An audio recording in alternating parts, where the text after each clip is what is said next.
Hello everybody, good evening, welcome to the United Stand. It's our transfer deadline day live show and it's legendary. And I tell you what, I think we have got one of the better ones we've ever had. Jadon Sancho's future is still not decided with 3 hours to go. And Manuel Ugarte is still not official with 3 hours to go. By 11 o'clock tonight, both of those decisions will have been made. Ugarte will be an official Man United player, I'm telling you that. And also, we'll have a decision on Jadon Sancho. Is there a late deal for Manchester United? I don't think there is a late incoming. I think we go with what we've got. We'll talk about that. We'll talk about what you think about the transfer window. We'll talk about Ricky's top 8 wingers. I mean, I can't speak. He's got Marcus Rashford 8th. Maybe some of you will agree with that. He's got Jadon Sancho number 1 and he's got Dan James at number fucking 4. With Alanga, I think, at 2. We'll definitely talk about that. Get your comments in. Get involved. It's Friday night. Cheers. Let's have a sip. It's going to be a good show. What a great afternoon it's been on the United Stand as well. I've been listening to it while I've been doing other bits as well. So, yeah, brilliant show by everybody involved.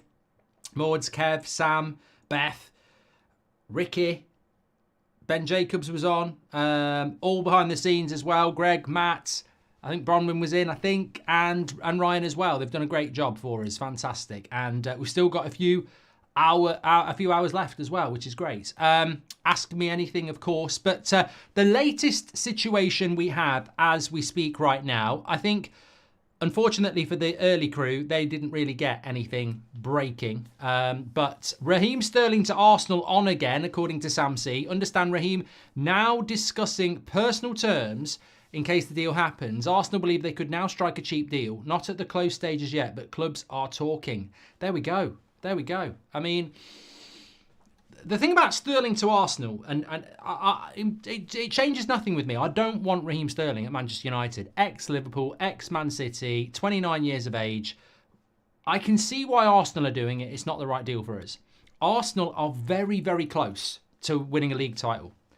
They are adding, icing to the cake. We've not baked the cake yet. Sterling, if you're in Arsenal's position, I get it. In Man United's position, I think it's completely wrong to do a deal like that. Plus, Arteta has worked with Sterling before, so maybe they just feel that there's something in it. But, yeah, look, I get that. Official Scott McTominay completes his move to Napoli. Get in. I mean, can you do that? People going to get offended. Deal done. There we go. He's off. Hey, Scooby-Doo, get out. No, I completely disagree with what Ten Hag said earlier about, it's a shame. It's not a shame. It's the right thing to do. This is fucking football. At the end of the day, this is what football's all about. We're trying here to be progressive. We're trying to be a team that can win things. And to do that, you absolutely cannot be, messing around, and we've got to be serious. We've got to be a serious football club.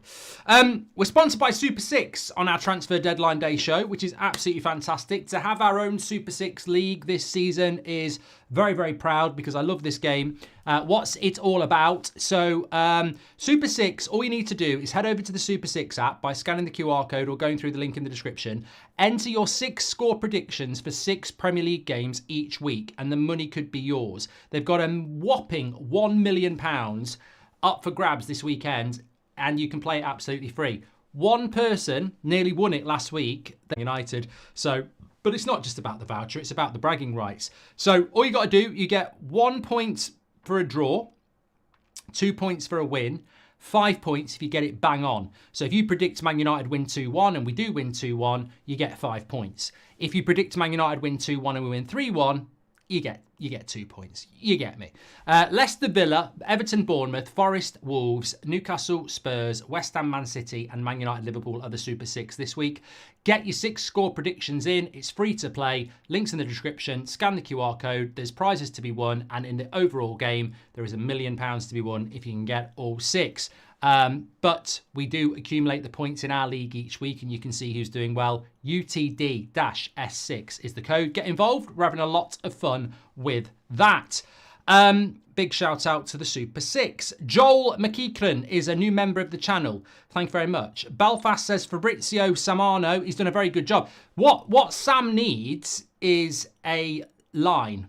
And I'm not talking about one of them lines. He needs a line about, you know, like there we land or here we go. He needs a line. I said back of the net. Back of the net. You can have that from me. Get in. You know, something like that. Get in. Get in. Manchester United sell Jadon Sancho. The papers, yeah, he needs his own thing, basically. Shake, thanks for being a member for 30 months. Oh, can I give a big shout out to Taylor Johnson, by the way? Birthday yesterday. Sent me a lovely, I've just seen a brilliant one for Sam. Absolute, cemented. Cemented. That's the one. Cemented. You know, like cement was the word of the transfer window. He could just go, cemented, deal done, Sancho to Chelsea. Cemented with an S. It's absolutely brilliant. He's got to use it. I'm going to message him now.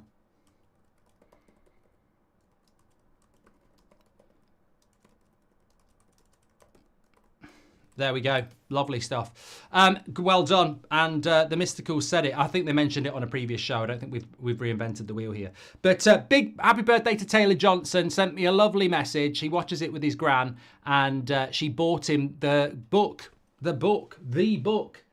Football According to Mark Goldbridge for his birthday, and he was just reading the first few pages and loving it and sent me a message. So happy birthday to Taylor Johnson. Appreciate that. Kenneth says, I'm disappointed Napoli didn't use Scooby-Doo intro for McSauce announcement, says Kenneth. Yeah. I don't know what Italians are like with banter, but they've missed a trick there. They could have really done something funny, but yeah, there we go. You'll regret letting Sancho go, says Castro. Last time I checked, he's not gone yet, mates. He hasn't gone yet, so it's not all over yet. Not all over yet. So could still stay at Manchester United for the Starboy FC crew. Yeah, let's wait and see. We've got over 21,000 watching already. You know, this afternoon we were consistently getting more than Sky Sports news, which is just incredible. We're only 200 subscribers away from 927,000 as well. So please do subscribe, get involved, get your questions in tonight. Loads to discuss. I do want to talk about, you know, there's a few topics for tonight, but who do you think's been the best signing of the summer for Manchester United? Who do you think's been the worst, if you want to do that? Ranking the window, out of 10. Ineos's plan Bs. Are you happy with their plan Bs in relation to some of their plans As that they didn't go? Players that should have gone that are still here. What do you think it means for the season ahead? And a few other bits I want to talk about as well.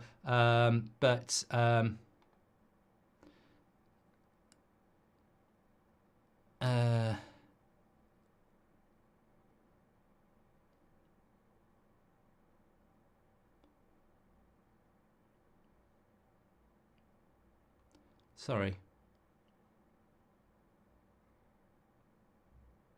Okay, shut up. What? Sorry, I was going to send a message.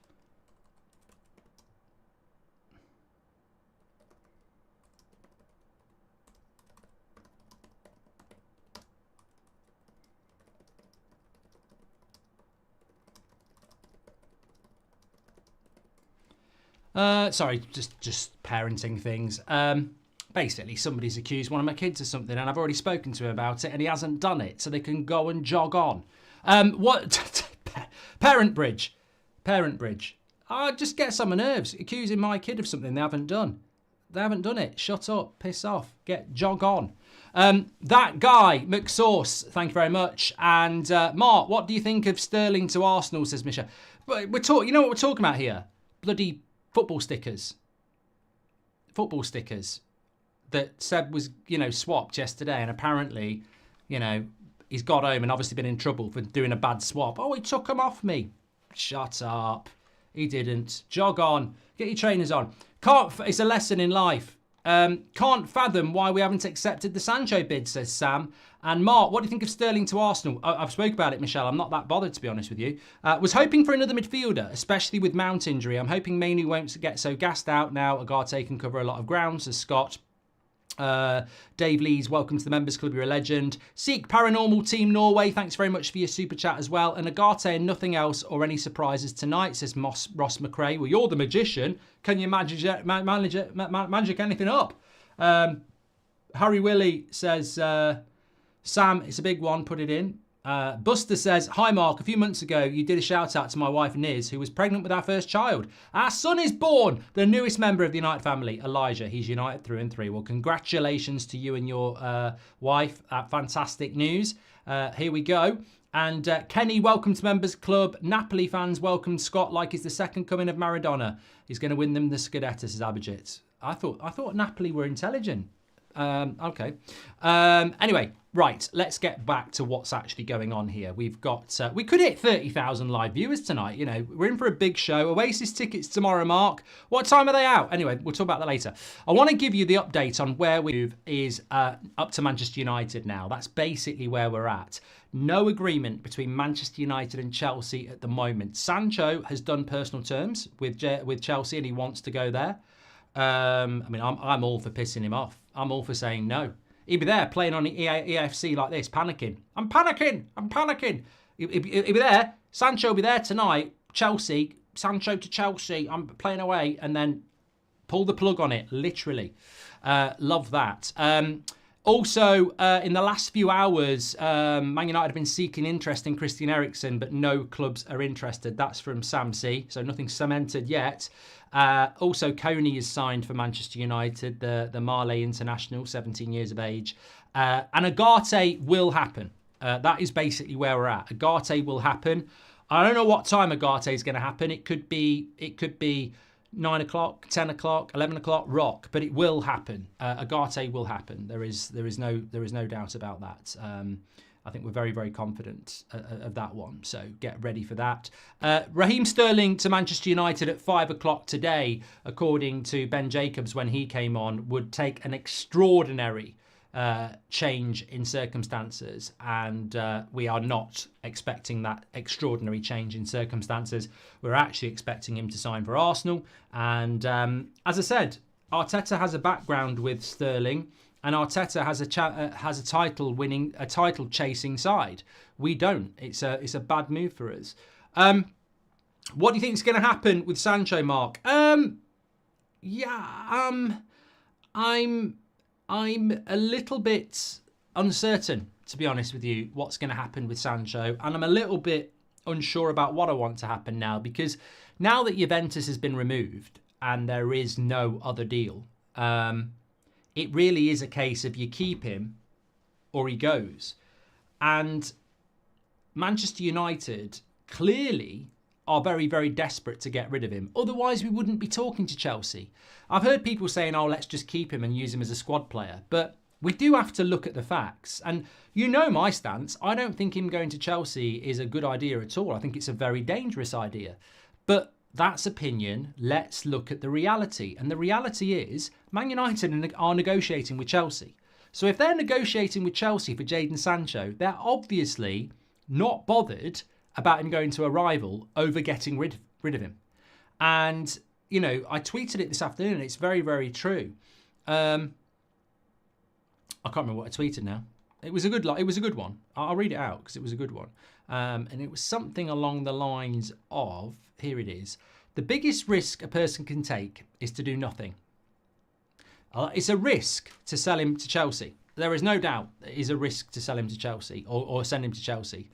But the bigger risk in life is to do nothing. Sometimes you've got to take a risk because the bigger risk is to do nothing. And if we keep Jadon Sancho, it's very, very clear that all that getting him back training and, you know, it's all water under the bridge. We called it the day it happened. This is PR. This is complete PR to make him, you know, more appealing. And, yeah, absolutely, you know, I think that's exactly what happened. And I feel that we've probably got to do this deal with Chelsea. It's not one that I am happy with, but I think the football club in general has made that choice that they want to do a deal.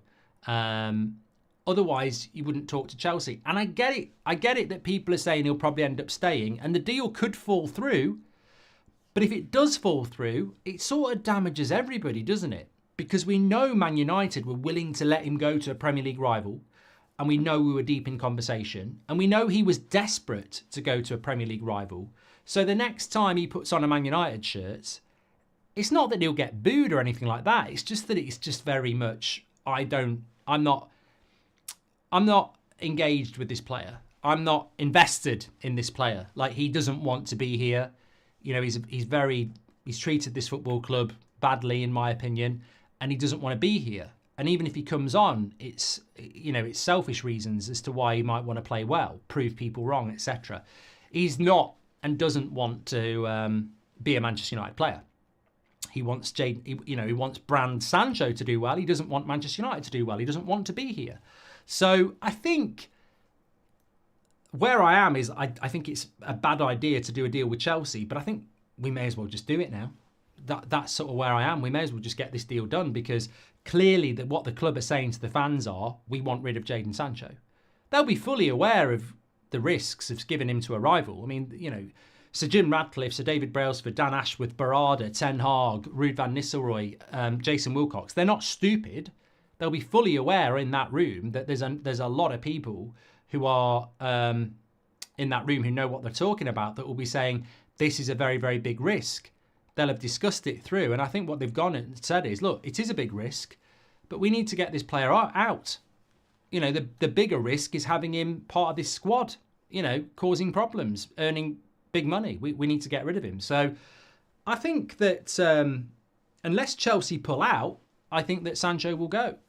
Quite why Chelsea want Jadon Sancho is not my problem. I don't understand why they need him, but I think it will. I think it probably will happen. So I think at some point tonight we will get a here we go on Jadon Sancho. Manchester United have announced the exit of Scott McTominay. I think we've spoken about McTominay enough over the last few days, and I just don't think it's significant enough sale to spend another half an hour talking about a bench player who really should have been sold before and has been sold, and we've spent plenty of time talking about it. So one transfer I do want to talk about, though, is Ugarte. Now, there was some talk that this could get put back till Sunday or tomorrow or Monday. It can't. It has to be announced tonight by the club. They can't wait till tomorrow to do it, because you're going to cause people high blood pressure. The club know they've got to announce this before 11 o'clock, because if they don't, the registration is at 11 o'clock. Now, if you have done the deal with De Ligt last Wednesday, but you don't want to announce it till Thursday, that's fine, because the transfer deadline day wasn't Wednesday night. They could get the deal done, and then they could announce it tomorrow if they wanted to, but they won't do that because people will start panicking. Did we get the deal done in time? So we will get an official announcement tonight. Chris Edwards, thanks very much for your super chat. Super Pixie as well. Sancho's part of the toxicity. You're better off getting rid of him, says Freddie. I know we're talking about transfers tonight, but I repeat, if on Sunday I see favouritism FC, I won't back Ten Hag anymore, says Desiree. Well, I tell you what, talking about favouritism, and just off topic for a moment, I was doing my fantasy Premier League team about half an hour ago. I put De Ligt on the bench, and I swapped Garnacho out completely for Madueke, because I can't trust that Ten Hag will start either of those. They've been in my starting lineup for the last 2 weeks. I think Garnacho is a very good player to have on fantasy Premier League, but his price is plummeting, and I don't think he'll start him on Sunday. So, and De Ligt, I can't be sure he's going to start him on Sunday. So I've took them both out. I don't think I've got a Man United player in my starting team anymore. So that's how confident I am about Ten Hag's team on Sunday. I've got no idea, mate. Sam entered was me, Mark. Well done, Beth, for noticing, says Gaz. Well done, Gaz. 60 million for Sancho, or let him get playing FIFA, says La Fimila. Right, I'm going to give you something very interesting. Very, very interesting about Jadon Sancho in a moment. Eric Ten Hag beat Man City in a cup final. He is clearly no mug, but with each passing presser, I seem to be noticing a bit of ceramic growing out of the ears, says Elijah. I saw Sancho outside Stamford Bridge in a tent, says Anders. I'd send Sancho to Chelsea for free. He's a strain on the wage bill, not a player made for the Premier League. Silly to not push for Juve. Bad move for his career, says Reese. Evening, Mark. Any news on Rabiot? And good luck to the Flying Scot in Italy. And any slim news on a left back for United, says Mohammed. I think the latest we have on a left back is that Man United aren't going to do anything. And I think that's probably going to be true. It's your boy Calv says, it's been a member for 65 months. You're a legend, pal. Hi, Mark. Thoughts on getting a left back? Says Dylan. We won't. Chukwuemeka, what's cooking there? Nothing. Avanish, it was a bit of a rumour and it's gone. Have a Madri on me and thanks for your amazing content. Says Staffy, thank you very much and cheers, pal. And Sean Turner says, I'm going to give this window a 6 out of 10. Best signing Ugarte, worst signing Xerxes. Haven't been impressed with the outgoings. Could have been way more ruthless and we needed a left back, another midfielder and a better striker. Sean, there we go. Seb swapped Sancho for Sterling, says Dylan. What's your favourite signing on deadline day and why? I think Berbatov seek Paranormal Team Norway. That's just one that always sticks out to me. Matt Welvin, welcome to the Members Club. And thank you very much for that as well. Thank you very much. Please do share the video and smash a like on the video, by the way. We've got nearly 30,000 watching. Big show tonight. We will get a decision on Sancho and we will get an official on Ugarte as well. And we'll read and update you with that the second it comes in. For a transfer to be eligible in the transfer window, how far on the line does it have to be at 11 p.m. on transfer deadline day, says Steve? If memory serves me correctly, as long as you exchange a certain piece of paper, you can get the deal done. You don't have to announce it publicly. Ugarte is incoming, apparently, according to Fabrizio. Let me have a look. 9 p.m. is what we're getting. Let's have a look on Fabrizio. As soon as it happens, we will give you exactly what has been said. So there we go. There was something I wanted to say. Off topic, but player contracts, lack of performance benchmarks for termination without pay, ensuring accountability and motivation, says Heidi Villas, while protecting club from underperformance. Your thoughts? Good idea, mate. Hopefully football can move forward with it. Any chance of a left back, says Ron United. Also wondering who has disrespected the badge more, Di Maria or Sancho? Interesting. Very interesting. What is Manchester United's style of play, says Constantine. We're waiting to see it. Sancho staying is worse for me than him going to Chelsea, says Jordan. Yeah. Anna Sandberg signed for United Women, says Freddie. Well done. And Double D says, I think the only reason it's Chelsea is because the chance of a deal with an obligation to buy is there. Juve only wanted a loan deal. No point in pushing this problem to next summer. We've got no choice, says Double D. I think you're right. I think just on Jadon Sancho, Manchester United have decided, Sam sealed and delivered, says OG. I think Manchester United have decided that selling Jadon Sancho to Chelsea, who are a direct rival, is better than keeping him. And I tell you what, Sancho won't give a shit. But as football fans, we should just hold that thought for a moment. Manchester United Football Club see Jadon Sancho as such a big problem that they'd rather give him to Chelsea than keep him.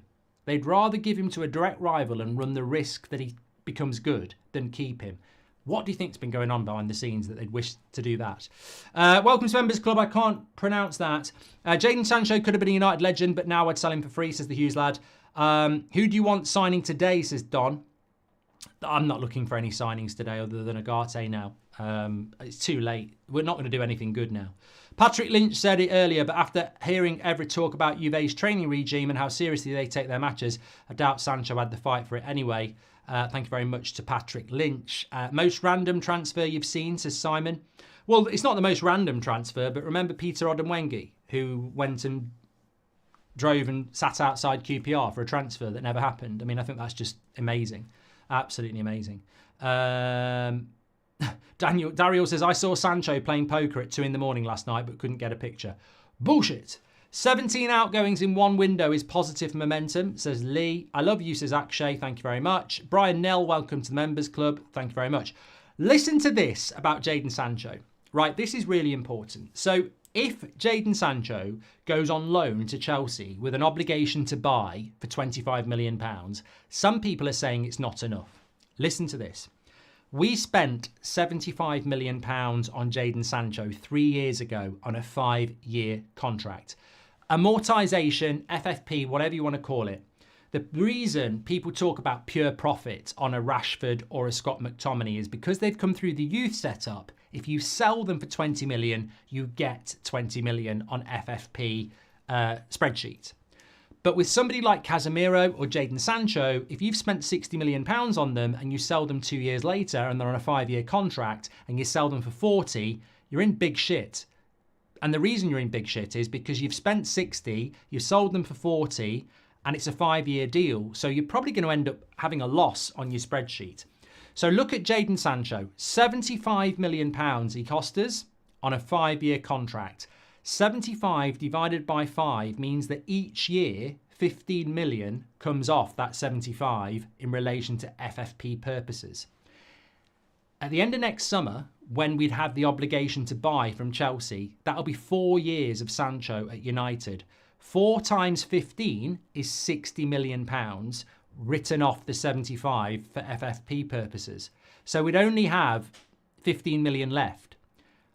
If we sell him for 25, take 15 off, 10 million positive on FFP. That's how amortization works. So if you buy somebody for £100 million on a 10-year deal, every year that they're at the club, 10 million comes off. So if I buy, I don't know, Ollie Watkins for £100 million and I put him on a 10-year deal and he's crap, and after 2 years, somebody offers me 40 million, only 20 million's come off after 2 years. So he's still 80 million on FFP. And if I sell him for 40, that's a 40 million loss on the books. So this is how you've got to look at it with Jadon Sancho. If we get 25 million next year, we'll make about 10 million on the books for him because he's been here for 4 years. The flip side is United, when they bought him for 75 million, would have thought at the end of his contract, you'd be getting about 100 million pounds for him, which would have been a lot more profit than it is. So ultimately, we're not going to really make much money on Jadon Sancho. But if we could do a loan with an obligation to buy for about 25 million pounds, it'd be off the books completely next summer, and his wage would be gone all season as well. And sometimes you've just got to look at that. Because it's been a big, massive mistake that we can't make again. Is this the best transfer window in the last 5 to 6 years, says Shiva? Potentially. I don't like the... I don't like to predict things before they've happened because I think we've had some really good summer transfer windows that haven't turned out to be good summer transfer windows. But... De Ligt's my favourite signing of the summer so far. I don't know who yours is, but De Ligt is my signing of the summer. And I think that Mazraoui's got so much potential as well to do really, really well, as has Xerxes, as has Yoro, as has Ugarte. So I think it's got the potential to be really, really good. But look, a lot of things can change. Ten Hag could be sacked by Christmas. You know, he's lost to Brighton. If he loses on Saturday and then we go Southampton away straight after the break and we lose there, I don't know whether... I think Ruud could be manager by bloody Halloween. So there's a lot of things that can go wrong. But if it all goes to plan, I think we're building something for the first time probably since Sir Alex, where we're giving a manager the actual... the tools to do their job. Thanks for that, Shiva. Sancho saw every talk about Juventus and shat himself, says Steve. Knowing our luck, Sancho will go on loan with obligation and Chelsea will get a transfer ban mid-season and he'll be back at the end of the season. I mean, we need to look at that, Reese. We need to, on a serious note, we need to look at that. There's no point having a loan with an obligation to buy if a transfer ban prevents it from happening. And I hope United have figured that out because there is a transfer ban coming for Chelsea. So we need some sort of protection there because there's no point in him coming back.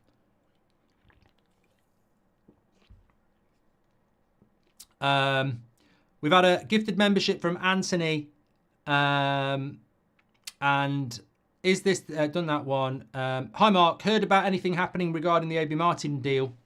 Yeah, we've just got to do compensation. That deal will happen. We've just got to do compensation on it. Sadiq, welcome to the Members Club. Thank you very much. We're only 400 away from 30,000, by the way. Absolutely incredible. We are going to get the Jadon Sancho decision tonight, and we are going to get Ugarte official tonight. Maybe 9 o'clock is what some people are saying. So get ready for that. I am fast update. I tell you what, I would say this transfer window has been shit unless you're a West Ham fan, an Aston Villa fan, a Man United fan, and maybe a Chelsea fan.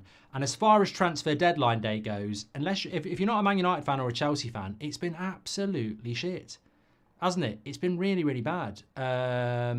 So, you know what? I'm glad that we actually have got something going on here, because look at Liverpool. They're doing nothing. Man City have done nothing, have they, as well? So, yeah, all very, very interesting.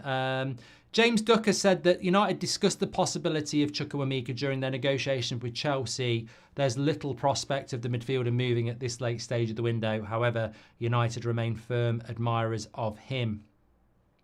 Well, what's the point? He's there next to me, and if there's nothing happening, then what's the point in that? Apparently, Man United have released a very nice video about Scott McTominay. Well, that is great and that is respectful. I really wish we would put something out about Amrabat, who played in the FA Cup final and has just been allowed to drift off to Fenerbahce with nothing. I think we should have at least put something out about him as well. Not a video, just a nice message, because he has, been a very good, had a very good final, but I don't think we're going to get anything, to be honest with you.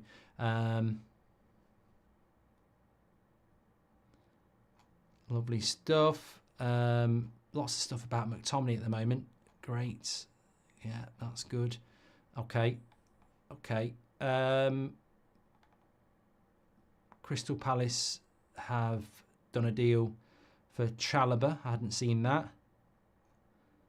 And Raheem Sterling, Arsenal. Okay, I'll come back to the real people. Maradomini, ready to destroy Serie A team, says Yellow.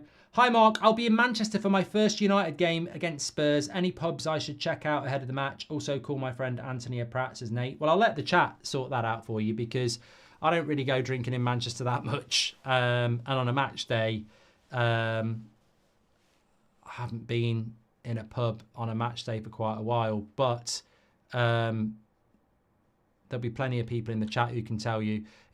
What's the one on the Crossroads? That's the one I always used to go into a lot. Is it the Trafford? And obviously the Bishop's Blaze, but I think you have to queue up and have a ticket for that one. Sam Platts isn't there anymore, is it? It's a long time ago. Hi Mark, looking very sharp for a D-Day. Ordered the book today as my local WH Smith was out of stock. Can't wait for the read. Keep up the great work, says Trigger. Thank you very much. Appreciate it. Thanks very much for your support. The McTominay video was to the tune of Zooby-Dooby-Doo. Where are you? I bet it wasn't. Can you grow a beard, says Andrew. I'm not going to, no. I got annoyed about it today. I hate to be clean-shaven, and I hate it when it gets a little bit too long. There's a happy medium. Aviani has gifted a membership. You're a legend. And do you think not signing a left-back is going to hurt, says Michelle? I mean, look, we're waiting for Ugarte and we're waiting for Sancho. So let's delve into some of the topics I wanted to talk about.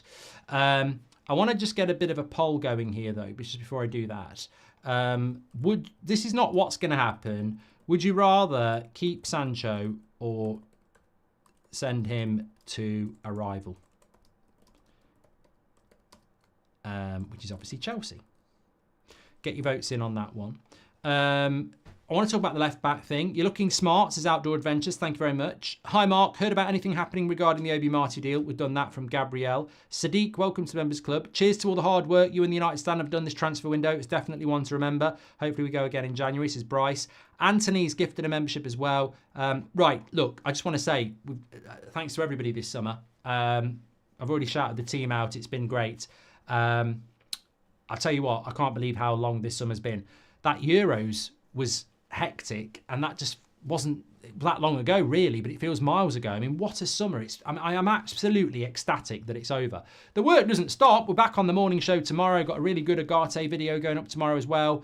Got a massive match against Liverpool on Sunday. And then I really want to get into proper football conversation about Ten Hag, his deficiencies, his positives, what he's got to do this season. Onana, Mason Mount, Marcus Rashford, Garnacho. There's so many conversations that we've almost got a bloody list of topics to get into, but It's all about the last few hours of the transfer window now, but I'll be glad to park it and get into the football. You know, so many good games coming up. We had the Europa League draw today. Can't wait to play Porto and Rangers and Fenerbahce.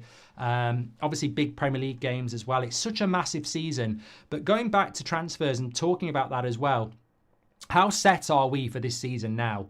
I mean, Liverpool is almost an island game, isn't it? It's like, if we lose that, we're really playing catch-up already. But we know we're going to be doing it without Ugarte. We know we're going to be doing it without Yoro. We know we're probably going to be doing it without, well, definitely without Rasmus, definitely without a left back, definitely without Mount. You know, it is problematic. But harsh reality, are we going to be paying for not having a left back? I think there are a few risks that United have made, and hopefully they're calculated risks that pay off. For example, if you give Sancho to Chelsea, he's a direct rival. If he does well, he could be the difference between us finishing fourth and them finishing fourth. That is a risk.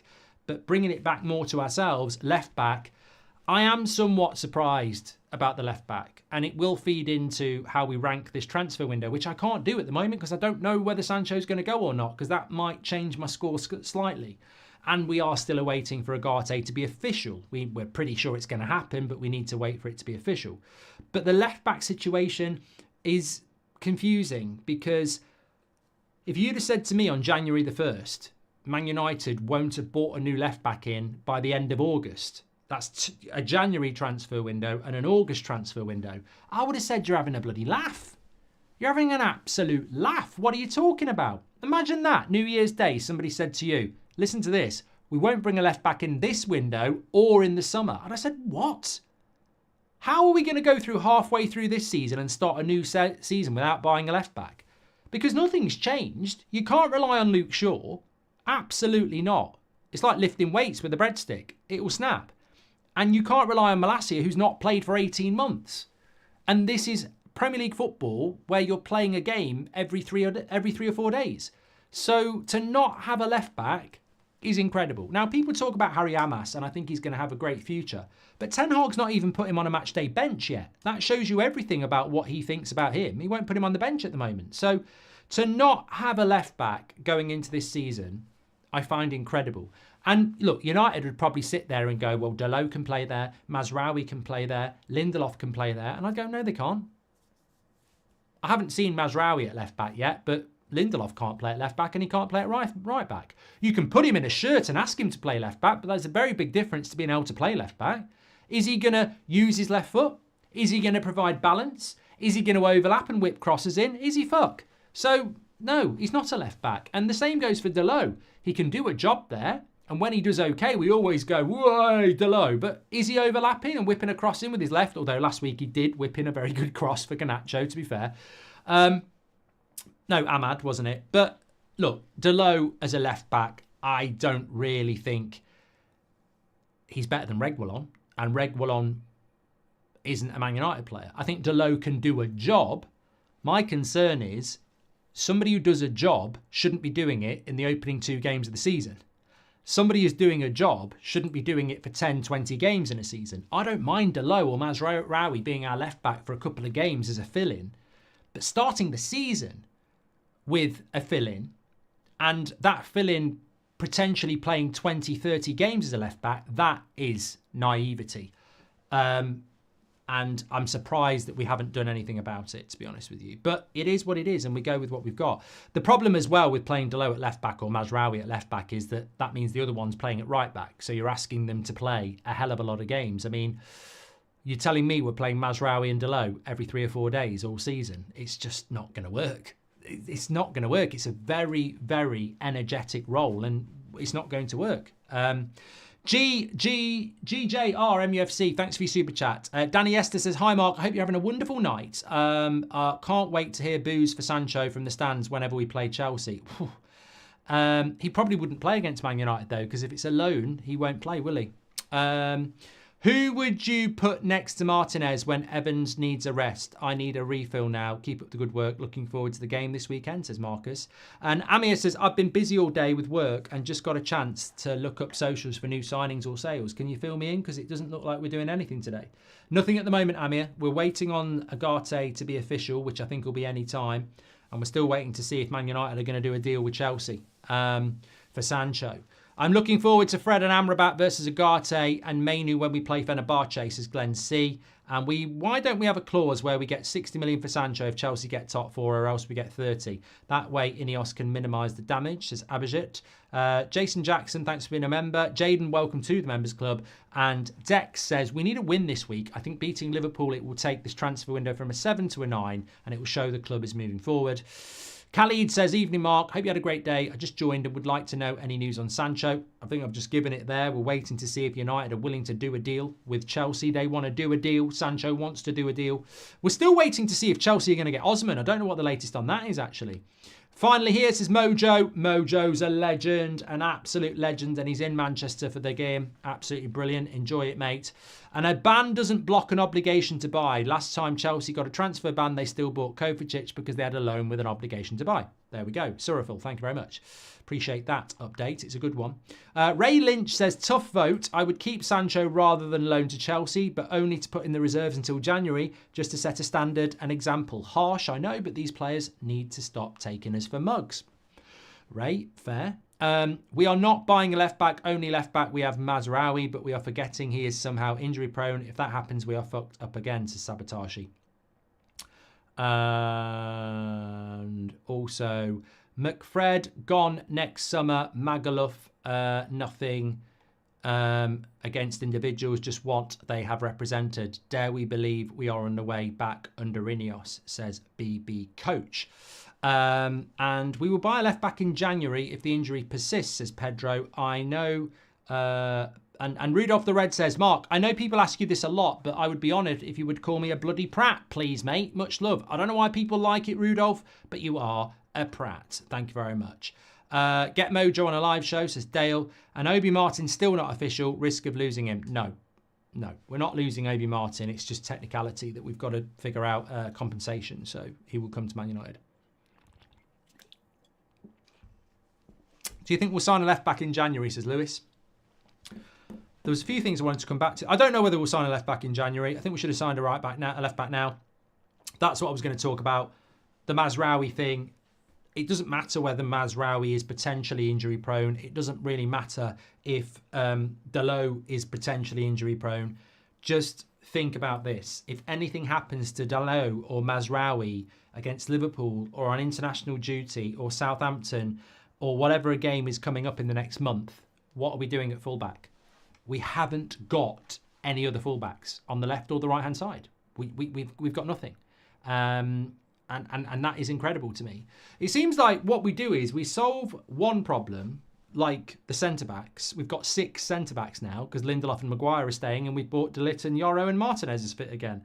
So we've now got 6 centre-backs. We've got 2 strikers. We've brought in another number 6. But full-backs, we've got Mazraoui and Dalot, and that is it. So we always seem to solve some problems and then create a new problem. We can beat Liverpool. They will expose. We can beat Liverpool, says Fawad. They will expose our something else. Chelsea getting Osman and Sancho makes them stronger top 4 contenders. I hope we keep Sancho and let him go to Saudi after the UK window is closed, says Olawese. He won't go to Saudi Arabia. And Sancho won't put in a shift for Chelsea, says Football Culture. Scott's not the most talented, but beautiful tribute video and an example for youth for the standards of professionalism and mentality. We wish him the best, says Loom. Thank you very much for that. Still waiting on Ugarte to be official. John Stewart's just gifted 5 memberships, by the way. What a legend he is. We're only 300 subscribers away from... sorry, not 300 subscribers. We're only 300 viewers away from 30,000, which is absolutely incredible tonight. Thanks everyone who's tuning in. It's probably one of the most exciting Manchester United transfer deadline days we've had in a few years, because we actually are waiting to see if Jadon Sancho will go, and we are actually waiting for Ugarte official to land as well. So there is a lot going on tonight on the show. Get involved, of course. And as soon as any of those things happen, the second it happens, we will, of course, be reacting to it with you. We'll have those quotes from Ugarte, hopefully, tonight on the show. We will have... Also, what else? Oh, I had a comment here coming in. There was, we don't mention that knobhead and we don't mention that radio station either. But I'll basically say, I'm not going to say the name of the person because he's a knobhead, and I'm not going to say the radio station because I don't like that much either. But basically, somebody earlier in the media said that they would sell Marcus Rashford for 62.5 million. I don't know why it's 62.5 million. I mean, that's just why he's a knobhead for a starter, isn't it? What have you come up with 62.5 million? Why couldn't you say 60 million? Would I sell Marcus Rashford for 60 million was the question. Yeah, I probably would now. I always thought, well, actually, that's a bit of a leap, isn't it? To sell him is a leap. And I'm now telling you I'd do it cheaper. I think, for me, I always felt that at the start of the summer, if Rashford was going to be sold, I would have done it for 70. At the start of the summer, I would have done it for 70. But I suppose because we've started another season and I've seen no improvement, I probably would take 60, yeah. Would I actually sell him? Well, I'm going to say no now because it's the political answer, isn't it? Because he's not being sold. So, if I sit here and say, yeah, I wish we'd sell Rashford, then I'm going into a new season with a player, I wish we'd sell. We need the real. Can the real Marcus Rashford please stand up? That's what we need. But if we'd had an offer for £60 million over the summer, I would have took it. Yeah, in a hypothetical world, I would have took it because he is pure profit as well. So that'd be 60 million straight on the books. And the way this transfer window's gone, that 60 million would have been. You're getting Chiesa at 26 for like 10 million. I know he's got injury problems, but. Yeah, I'd have took 60 million for Rashford this summer. But you know what? Maybe Ineos would have done as well. But someone's got to offer it. And what we've learned this summer is, and I wanted to bring this in as well, what do you think about players that should have gone? How are you feeling about that? Let me know your thoughts. Kevin Miller, welcome to the Members Club. Because I think that when I go back, and Rashford's not on this list actually, there were 7 players that in July, got to a point after Varane and Martial had left on a free and Camboire had gone and Greenwood had gone. There were 7 players that I was like, they need to go. They do need to go. And they are Jadon Sancho, starting from the back, Wan-Bissaka, Victor Lindelof, Harry Maguire, Casemiro, Eriksen, Jadon Sancho and Scott McTominay. They were the 7 that I think needed to go. And they were never all going to go, but they were the 7. And what we've ended up with is Wan-Bissaka's gone and Scott McTominay's gone. So that's 2. Casemiro's not going. Lindelof's not going. McTominay's not going. Eriksen's not going. And Sancho's sort of in between. So out of them 7, either 5 are staying and 2 have gone, or 4 are staying and 3 have gone. And it isn't enough, is it? It's not enough in my opinion. So what are your thoughts on that, on players that haven't gone? But bringing it back to that Rashford offer, no one's offered anything for Rashford because his wages are too big. And I think it's very relevant with what we were just talking about there. The reason Harry Maguire hasn't gone, or Victor Lindelof hasn't gone, or Casemiro hasn't gone, and God, we wanted Casemiro to go. 100% we wanted Casemiro gone. McTominay would still be wearing a Man United shirt now if Casemiro had gone. But no one's going to give Casemiro 350k a week. No one's going to give Harry Maguire 190k a week. No one's going to give Victor Lindelof 120k a week. And no one's going to give Christian Eriksen 150k a week. And that's the problem. Those players are still here is because we haven't got anybody who will pay those wages. And that is a problem that, not just Ineos, but any club is going to struggle to solve. We're only 100 people away from 30,000 people watching, so please do share the video. We are awaiting Jadon Sancho's decision from Manchester United. Is he going? Is he staying? 62% of you would send him to Chelsea and 38% of you would keep him if you were Man United. So will United go with that as well? AJ Till says, I'm jumping between United Stand and Fabrizio's stream. Interesting to see how inside information is shared by people in the know. Can you share how news gets distributed from these clubs out, says AJ. I think, you know what? Ask me anything. I'm happy to answer any question about the industry because, what's the industry going to do? They're going to write an article that's complete bollocks about me anyway, so I'm not really fussed.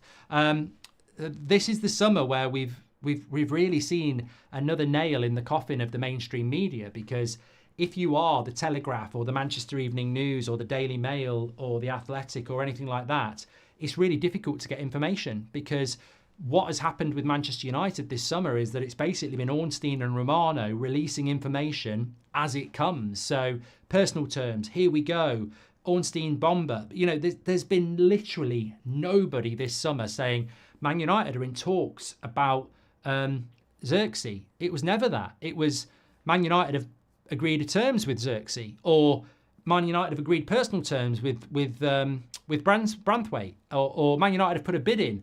We've had none of this. Oh, United are looking at this player from PSV. They're in talks, because it's been locked down and then fed out credible. And it's a very, you know, Ineos, whether it's good or bad, Ineos do deserve some credit, because they've basically killed the rumour mill.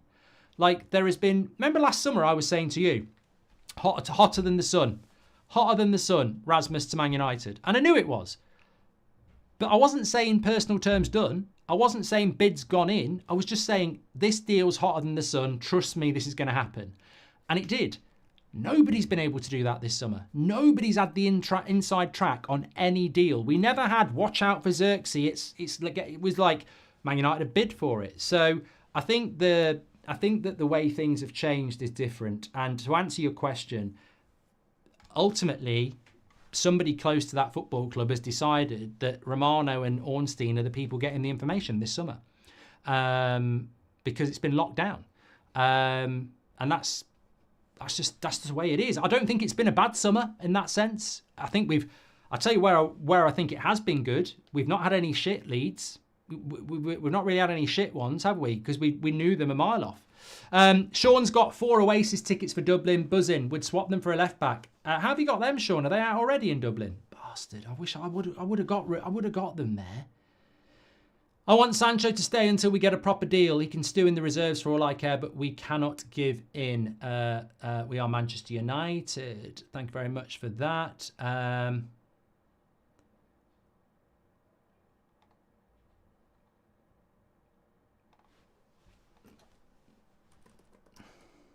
Sorry, I've just got to reply to someone here.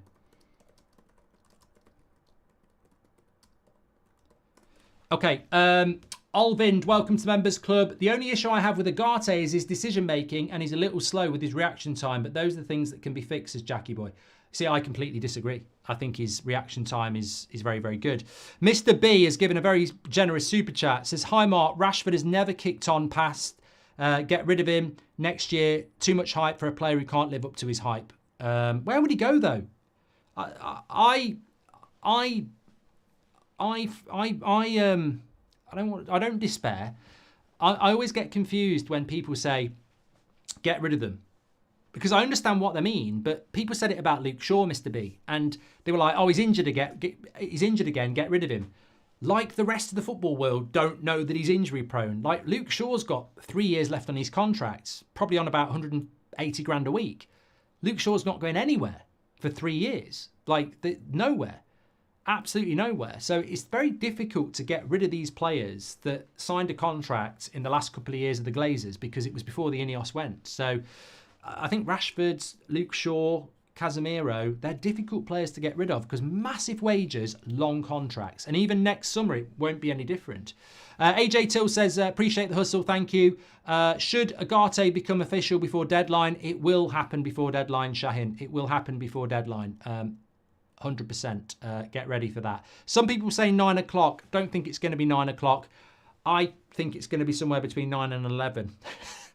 Mark, the player wages have been reduced by 25% due to not reaching the Champions League, says Sean. Sancho should be leaving on our terms, not on his, says the Duke. Do you think Alphonso Davies on a free next year? He is going on a free next year, but he's going to Real Madrid, Tom. Primo wants Sancho to stay until we get a proper deal for him. He can stew in the reserve. I've done that one, haven't I? Olvind, yes. Done that. Just tuned in after work. Ugarte still happening, says H. Yeah, we're waiting for it to happen. My mate Brog thinks Sancho at fullback, says Kieran. And I've done that one from AJ Tills. Don't you find it crazy how Pep came to England, was told his style won't work, he dominated, others are now behind trying to copy it, and now he has proper wingers and a big centre forward, says William. He's always looking to evolve, Pep, to be fair. Being ruthless, this should be Trashford's last year on United. If we want to win next summer with expiring transfers, we have to chop him even at a loss, says La Familia. Jason says, exciting transfer window, ready for the after work show for us over here in the States. Keep up the great work, says Jason. And why are you on the United stand over That's Football tonight? Well, I'm on the right channel, Paul. Why would I be on That's Football? What is happening in the general football world more than what's happening with Man United? I mean, apart from Victor Osimhen to Chelsea, maybe, official Ugarte and Sancho decision are the two big decisions in the football world tonight, and it's Man United. So we're on the right channel here. I'm excited we get Sancho out. I can't believe it, says Rune. Kevin Miller's gifted 5 memberships. We needed a backup midfielder for Kobe Mainu, says Areg. And at the end of the 24-25 season, we would have lost 110 million on Sancho, 60 million lost in transfer fees, 60 million lost in wages, 10 million transfer gains, says Doc. And the Duke says, the only way I'll be okay with them Sancho is if we get Chalobah, 20 million, and Chukwuemeka. Not going to happen, the Duke, is it? Chalobah's going to Crystal Palace, I think. Mark, have Amrabat new team? Steg. Yeah, he's gone to Fenerbahce. Say hi to my girlfriend Marie. Who was that from? That was from Slow 4L. Thank you. Loic Tanzi, says Snazzy, very reliable, confirms Ugarte is signed. It's done. As for Davies on a free, it would be a great but impossible signing. Thank you very much. Hi, Mark. Okay, just tuning in. Any updates on any new signings other than Ugarte, says Christian. I don't think there'll be a new signing coming in. It's all really about whether Sancho goes out. And I think that's something that Man United right now are probably turning over in their minds, thinking, do we do this deal or not? How long is Luke Shaw out for, says Khalid? Apparently he's back in about 3 weeks. And also, any chance we get a player included in the Sancho deal, says Ben. Look, maybe, but we'll just have to wait and see. Chukwuemeka is very unlikely, Max, and as much crap as I gave the club for not selling Scooby last year, I'm actually glad it's happened now, says Hunter. And with the funds can be used properly instead of funding more holidays in Barcelona or lunch with Rabiot's mum. And Chaos Drive, that was from Hunter. Chaos Drive says, I'm so interested to see what Kone is like in the future. And William says, breaking news, Schneider to Manchester United. Here we go. Any chance, that was from Ben, whether we get a player included in the Sancho deal? I think we're just going to have to wait and see. I mean, there's two things I would say about the midfield. First of all, now that McTominay's holding the shirt up, I did say I wouldn't actually believe it until he holds the shirt up. And the fact that we've sold Scott McTominay is in no small way, should we just skirt over that. That's a player I was told at the end of February that Manchester United would not be selling Scott McTominay, Bruno Fernandes and Marcus Rashford. I was told that from a brilliant source at the end of February that those three players would not be sold. And look, why are you admitting it then? Because you were wrong. Because Rashford's never been close to being sold and Bruno got a new contract. So the source was very, very good. And why I told you that back in February and why I'm revisiting it now is because I know that source is bang on A star. And I also know that I said it. So I don't want to hide from it. But why am I mentioning it now also is because it just shows you two things. They hadn't even decided on Ten Hag's future. They hadn't even decided on who they were signing. And they hadn't even brought in Dan Ashworth at that point. But people in that football club had already decided that Bruno Rashford and McTominay wasn't going.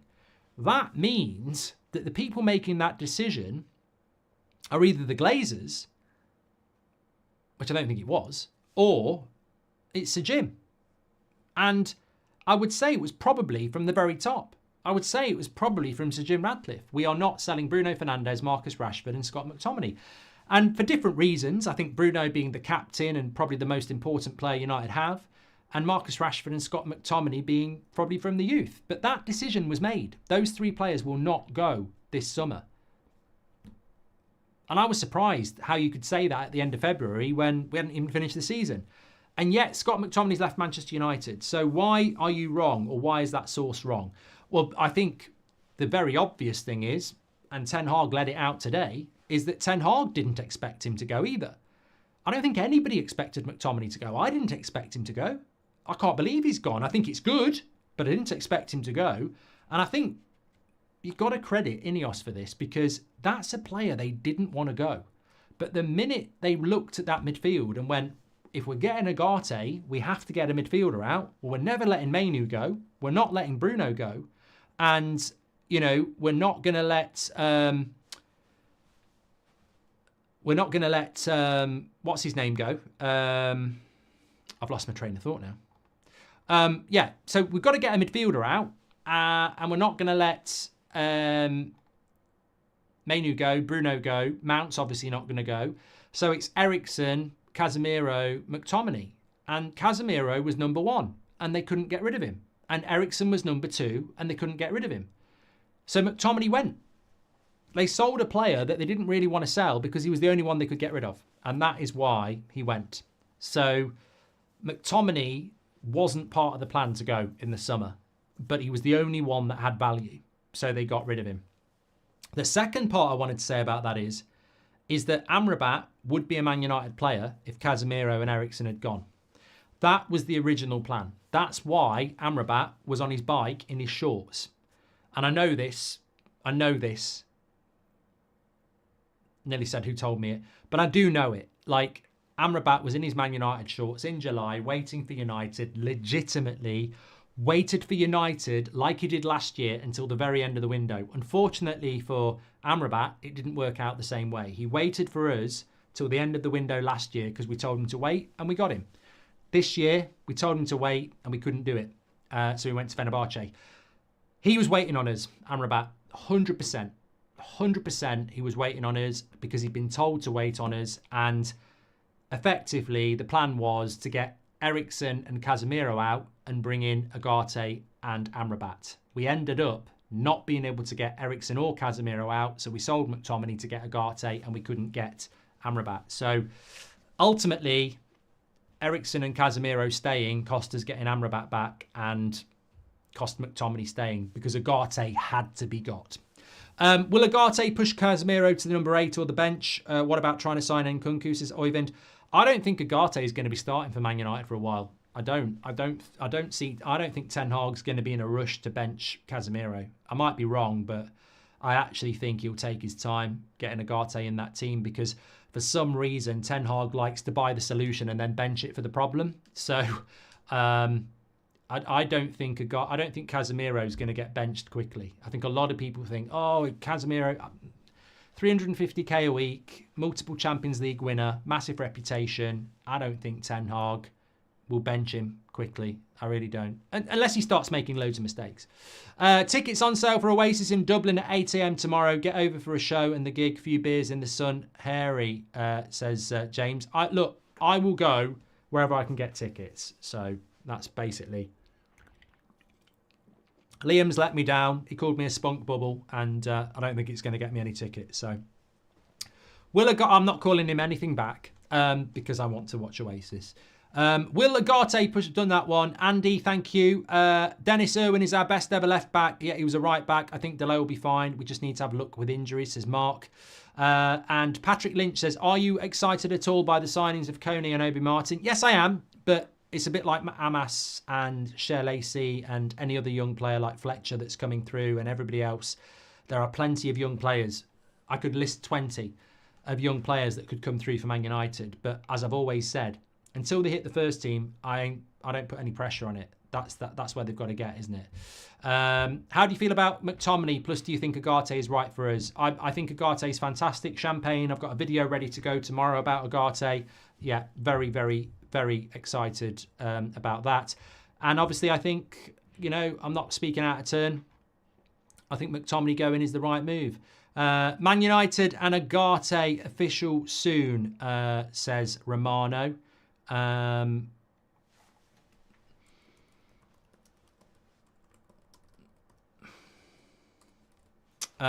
try and get a heads up on that.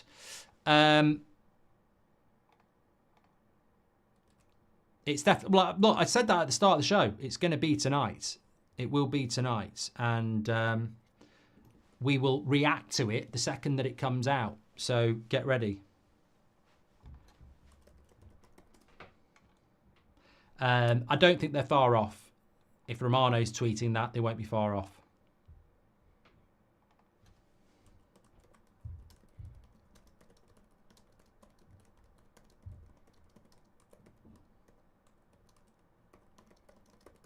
Okay. Well, look, I think we're in for a very exciting last couple of hours here. We've got 1 hour and 55 minutes left. I mean, in previous years, we'd be now saying, what's your favourite colour? What you're going to have for dinner tomorrow.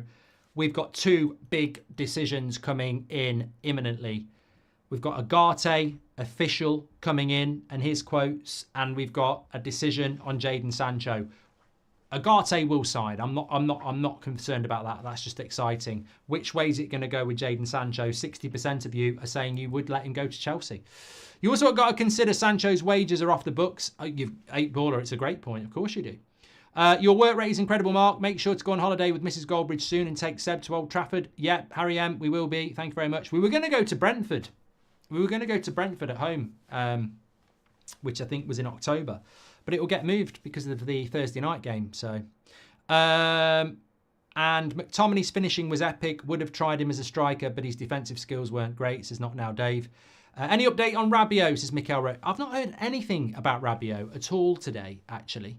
Is Sancho leaving? Any incoming? Says Anthony. Nothing on incomings at the moment, but Sancho leaving is still very much a possibility for Manchester United. Can I just say as well, please do subscribe to the channel, bottom right-hand corner. You are very welcome on the United Stand. We're live every morning at 10 o'clock, every evening at 8 o'clock. Thank you very much. Appreciate that.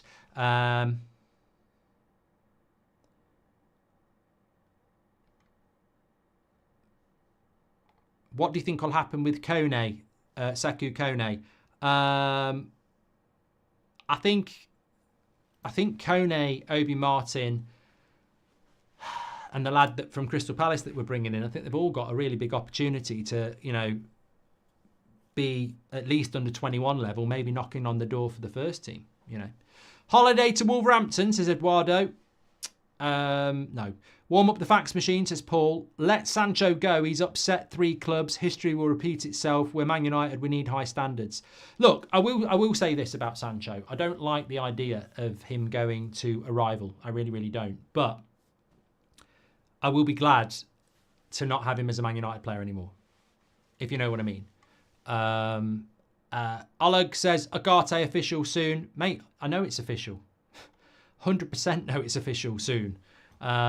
We're very, very close to that. Don't worry. And look, as I said to you with De Ligt, we were live when De Ligt and Mazraoui happened, and I had all the bloody stuff, but I couldn't tell you it because it's under embargo. So I will probably know before I can say it. When it's going to be official, but obviously I won't say it until it's official, but it's definitely coming in soon.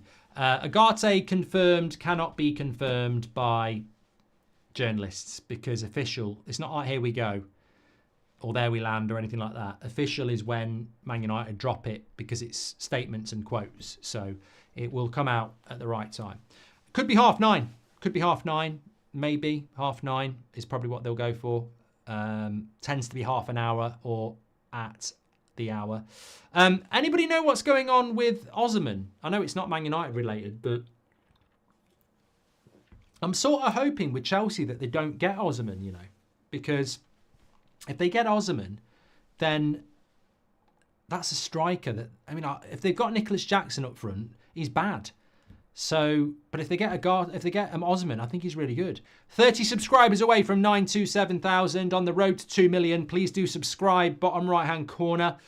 Thanks everyone who's getting involved. You've been absolute legends tonight and today. We've been live since 2 o'clock effectively, and you've been absolutely brilliant. So thanks everyone who's getting involved with that. Jadon Sancho, a lot of people talking about it.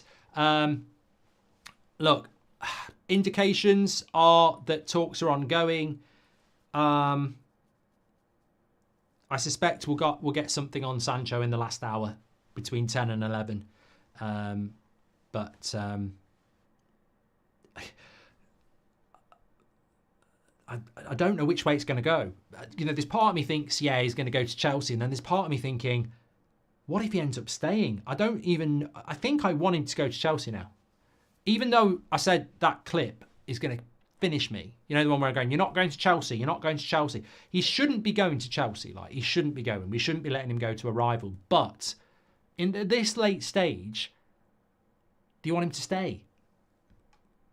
Do you want him to stay? Do you think there's a possibility PSG do the same to Ugarte, what they did with Hakimi in 2023? Mazzimo, you'd have to remind me what they did. John Rowland says, Mark, you say not all transfers work out. Of the five signings, which do you worry about settling and not working out? I think this is a great question, John, actually, because out of all the signings we've made, Mikael Roach, thanks for gifting a membership. And Ash says, what's up with Elanga? I don't know why Newcastle bid for Elanga. I don't really get it, but yeah, I don't think it's happening. Bobby says, I love the book, Mark. Got it on Audible. Love the narrator of the book, me. They did a great job at bringing the story to life and embodying Goldbridge. Thanks, Bobby. Thanks for getting the book. Martinez or Lindelof at left back if we pick up injuries. I mean, either or. It's terrible, isn't it, Pedro? You don't want Martinez playing at left back. Can you still do free agents after the window is closed, says Ben. Yes, I think you can. I think you can. But going back to that question, just get in the chat for a few minutes. Humorers, which signing are you worried about? Don't say they're going to be the flop. But out of the 5 signings we've made or are going to make, which one, if statistically one of them's going to not do that well, which one do you think won't do that well? Because I could have picked one. I'd have said Malacia. That summer we bought. I'd have said he's the risky one because it's cheap, bit unknown. It's all potential. Will the potential be realised? But I think out of the players we've bought this year, I don't think it's easy to say that one concerns me. Mazraoui is class and very, very experienced for somebody in his mid-20s. De Ligt, I can only see injury being his problem. Xerxes already scored a really good goal, and in the Premier League, you look at what Isak didn't score many goals in La Liga, comes to the Premier League, glow up. So I think Xerxes as a striker will be fine. Ugarte, I think, is exactly what we need. And Yoro, Real Madrid wanted Yoro. So, I mean, if I had to be pushed on the player that worries me the most, and they don't worry me, that's the point. I think they're all good signings. I'd probably say Yoro based on the fact that he's 18 and he's had a bad injury straight away. I mean, but that's not really much of an excuse. Few people saying De Ligt, mainly Graham Souness and ex-Man United players.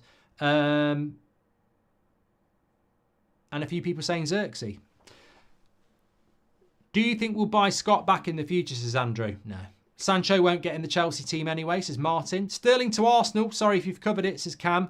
Yeah, apparently they are in for Raheem Sterling, which I'm glad. I don't want him at Man United, so that's good. Okay.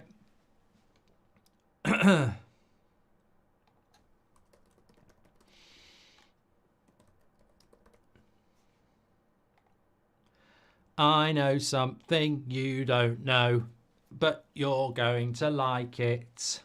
I know something you don't know, and you're going to like it. I know something you don't know, and you're going to like it. I have already said the time. That's all I'm going to say. So I'm not allowed, but I have already said it. So buckle up. Anyway, not quite there yet. Do you think we will buy Scott back in the future? Mass, thank you very much, and welcome to the members club. A lot of people in the chat have figured it out, but look, you can't have information and then share it. That's not the way it works. But I had predicted it already. Ugarte is imminent, is what I would say.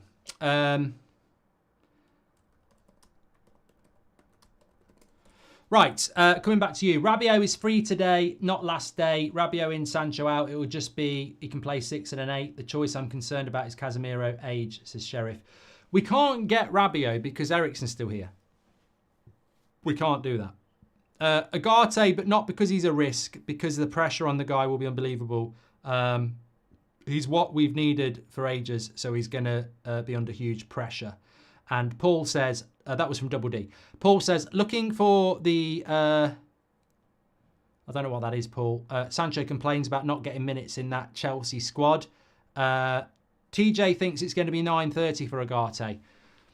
What about a 3-5-2, Martin? We're not playing a 3-5-2. Why are we playing a 3-5-2, Olvin? Stop. You're not the manager. You're running ahead of yourself.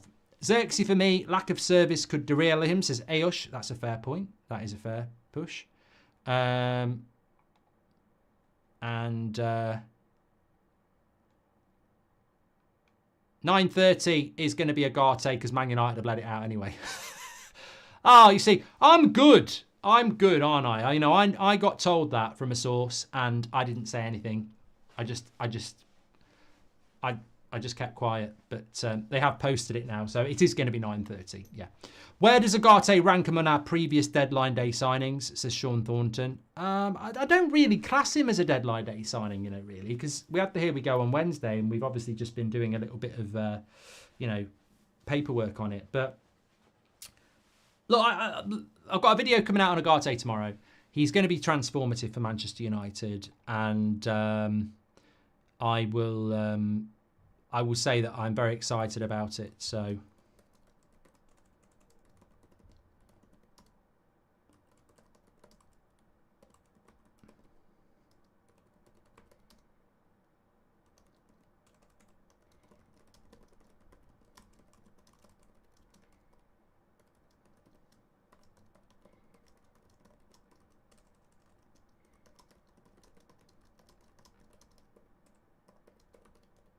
Okay.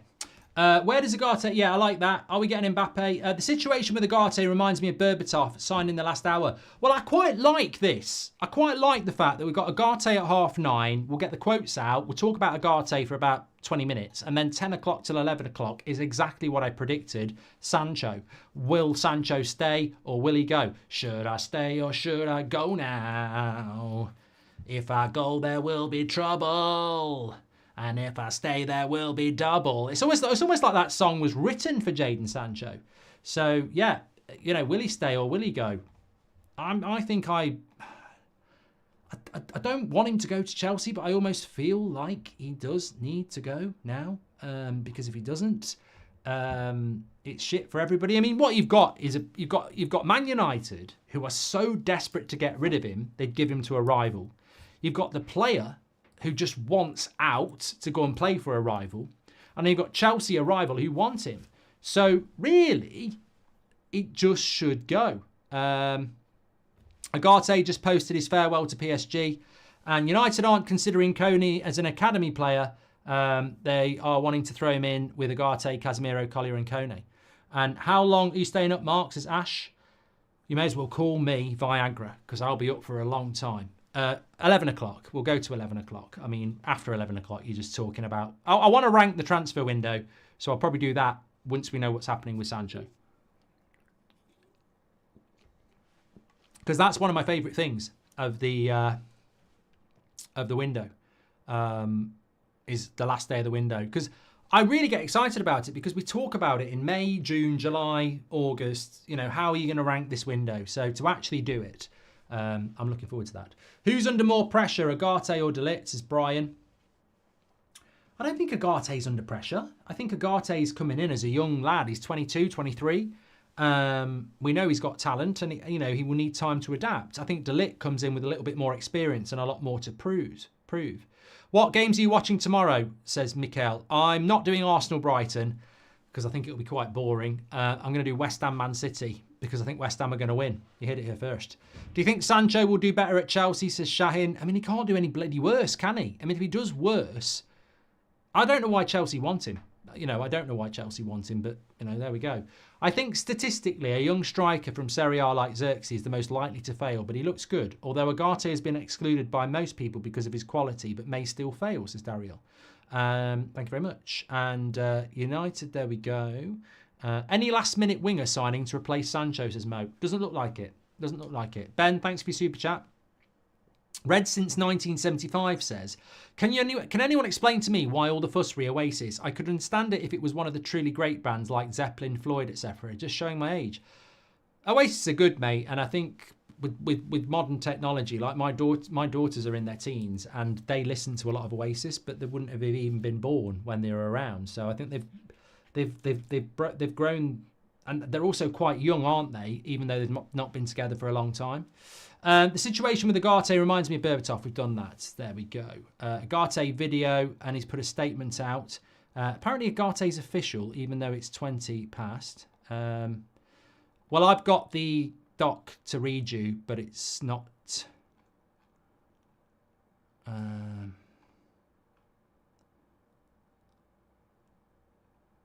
Is that? 1 minute. I don't know whether I can read this. Let me see if I can read this.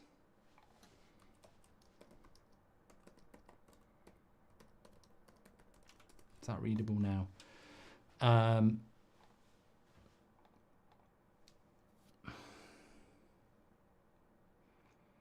I've got.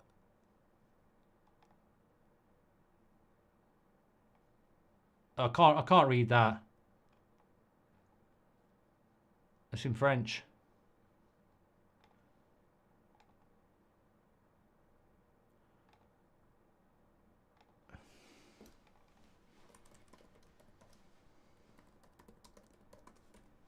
Ugarte has released something. I can't tell you what I've got until 9:30, but because it's under embargo. But I will read it at 9:30.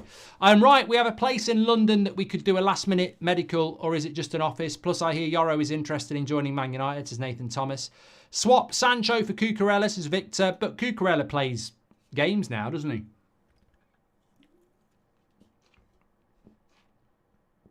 Les7 Gaming, welcome to the Members Club. Who was the worst signing, Sancho or Beppe, says Daryl Street. Look, Sancho's better than Beppe, but Sancho's cost us a lot of money. Hope you're good, Mark, says Gavin. Hope you are as well. Will there be a Sancho replacement hidden gem, says Caleb. And Ugarte gives me Ander Herrera vibes. Is that a fair comparison? The passion for the badge will definitely be better, says Tom. And you know what? When it comes to Ugarte, I've heard a few people compare him to Ander Herrera, and I think it's offensive. I think it's offensive because I liked Ander Herrera, but I don't think he was anything better than decent. You know, Ander Herrera was not on the level of a Michael Carrick or a Roy Keane or a Casemiro. Ander Herrera was a decent player, but he used to be benched a lot. Like, that was one of the big problems. We'd say, why isn't Herrera playing? So I liked Ander Herrera a lot, and he was a big fan favourite, but he was decent. There was a lot of people when Herrera was here that didn't even rate him. So I liked Ander Herrera, but I'm not comparing Ugarte to him. I think if Herrera's there, Ugarte has the potential to go right up here. Ugarte was number 1 in Europe last season for defensive duels. Number 1 in every league. French league, German league, Spanish league, Turkish league, Premier League. He was number 1 in Europe for defensive duels. That is something very, very special. Now, if he can adapt to the Premier League, I would say that he reminds me more of a, potentially, more of a sort of Mascherano type of player. I want to say Roy Keane, but Roy Keane was so good going forward in his younger years, it's not fair. But I did like Ander Herrera, but let's not pretend that Ander Herrera would make Man United's top 30 midfielders of all time. No, he was decent, but he wasn't like the level that we needed. We don't need, you know, if Ander Herrera if Ugarte comes in and is as good as Ander Herrera, he won't be good enough. Ander Herrera in his prime wouldn't solve our problems now. We need a really good number 6. Like, we need a number 6 that's going to compete with Declan Rice. We need a number 6 that's going to compete with Alexi McAllister. Gattuso, I'd love it if he was like Gattuso. I loved Gattuso. De Rossi. Herrera was definitely a passion merchant, decent as a sub option, but rightfully so we got rid of him. No, I think letting him go for nothing was silly, Jace. 9:30 on Ugarte with a drink and Uruguay flag, says Anders. Hannah and Miles, welcome to the Members Club, you're legends. Looking good in black, Mark. Mark Saucebridge, says AJ. Thanks, everybody. I only put this on because I was just fed up of wearing a jumper. Not now, Dave, says Romano Ugarte, 9:30 will be confirmed. You know what? I'm not having this. Romano hasn't confirmed 9:30 at all. If you were watching the stream, I did. I hinted at it because I didn't think I could give it. And then the minute I saw United drop it, I said that's what I was talking about. And I've also got, right in front of me, I have got what Ugarte has said. And if I did give it you, I'd be in trouble because it's embargoed till 9:30 because we're professional. We're professional on this channel. But as soon as it hits 9:30, I'm going to read it out to you. Am I right? We have a place that have done that one. Thank you very much. Sancho, I'm still very excited to see what's going to happen with.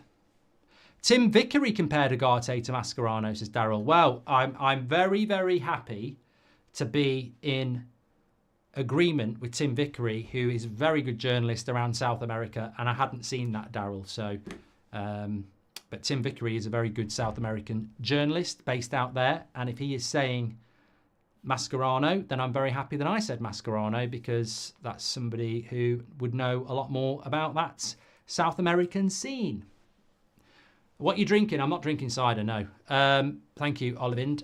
Please do subscribe to the channel, by the way. Bottom right-hand corner, I'm 3 minutes away from being able to read you out the embargoed stuff. And we are 4 subscribers away from 927,000. So please do subscribe, bottom right-hand corner. The last hour and a half of the transfer window is looking like this. In 3 minutes' time, we will be announcing officially that Manchester United have signed Ugarte, and we will be reading you out what Dan Ashworth and Ugarte have had to say. Once we've done that, we'll be moving towards what's going to happen with Jadon Sancho in the last hour of the transfer window. I do not know what's going to happen with that. We might have a bit of early news on what's going to happen with Ugarte, but we do not have anything about which way it's going to go with Jadon Sancho.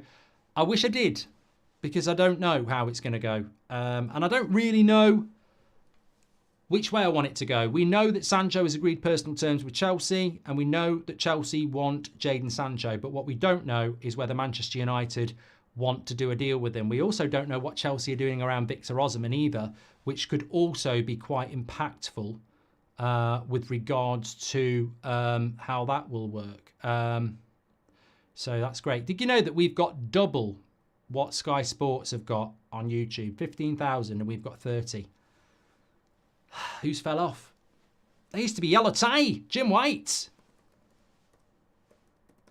You don't need... I only watch Sky for football because they've got the rights. But yeah, incredible support. Make sure you get involved. Thanks for tuning in. And we're very close to being able to tell you what Ugarte has said, but we're not quite there yet. We will be soon.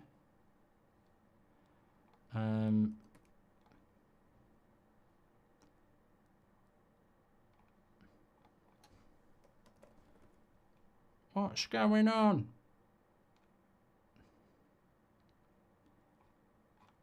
Okay, get ready for this. I'd lost you for a minute there. Right. Jamie Radnap said Ugarte will be a brilliant signing. Nice to see a British pundit supporting a foreign United signing. Says Henry. Hi, Mark. Ugarte posted his goodbye on Instagram. Dara Mahoney, welcome to Members Club. Thank you very much for that.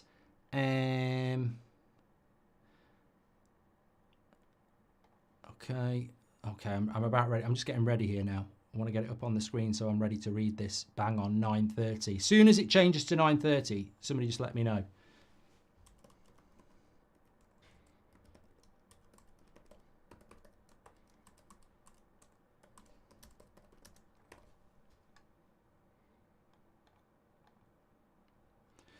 Oh, where's that gone? There we go.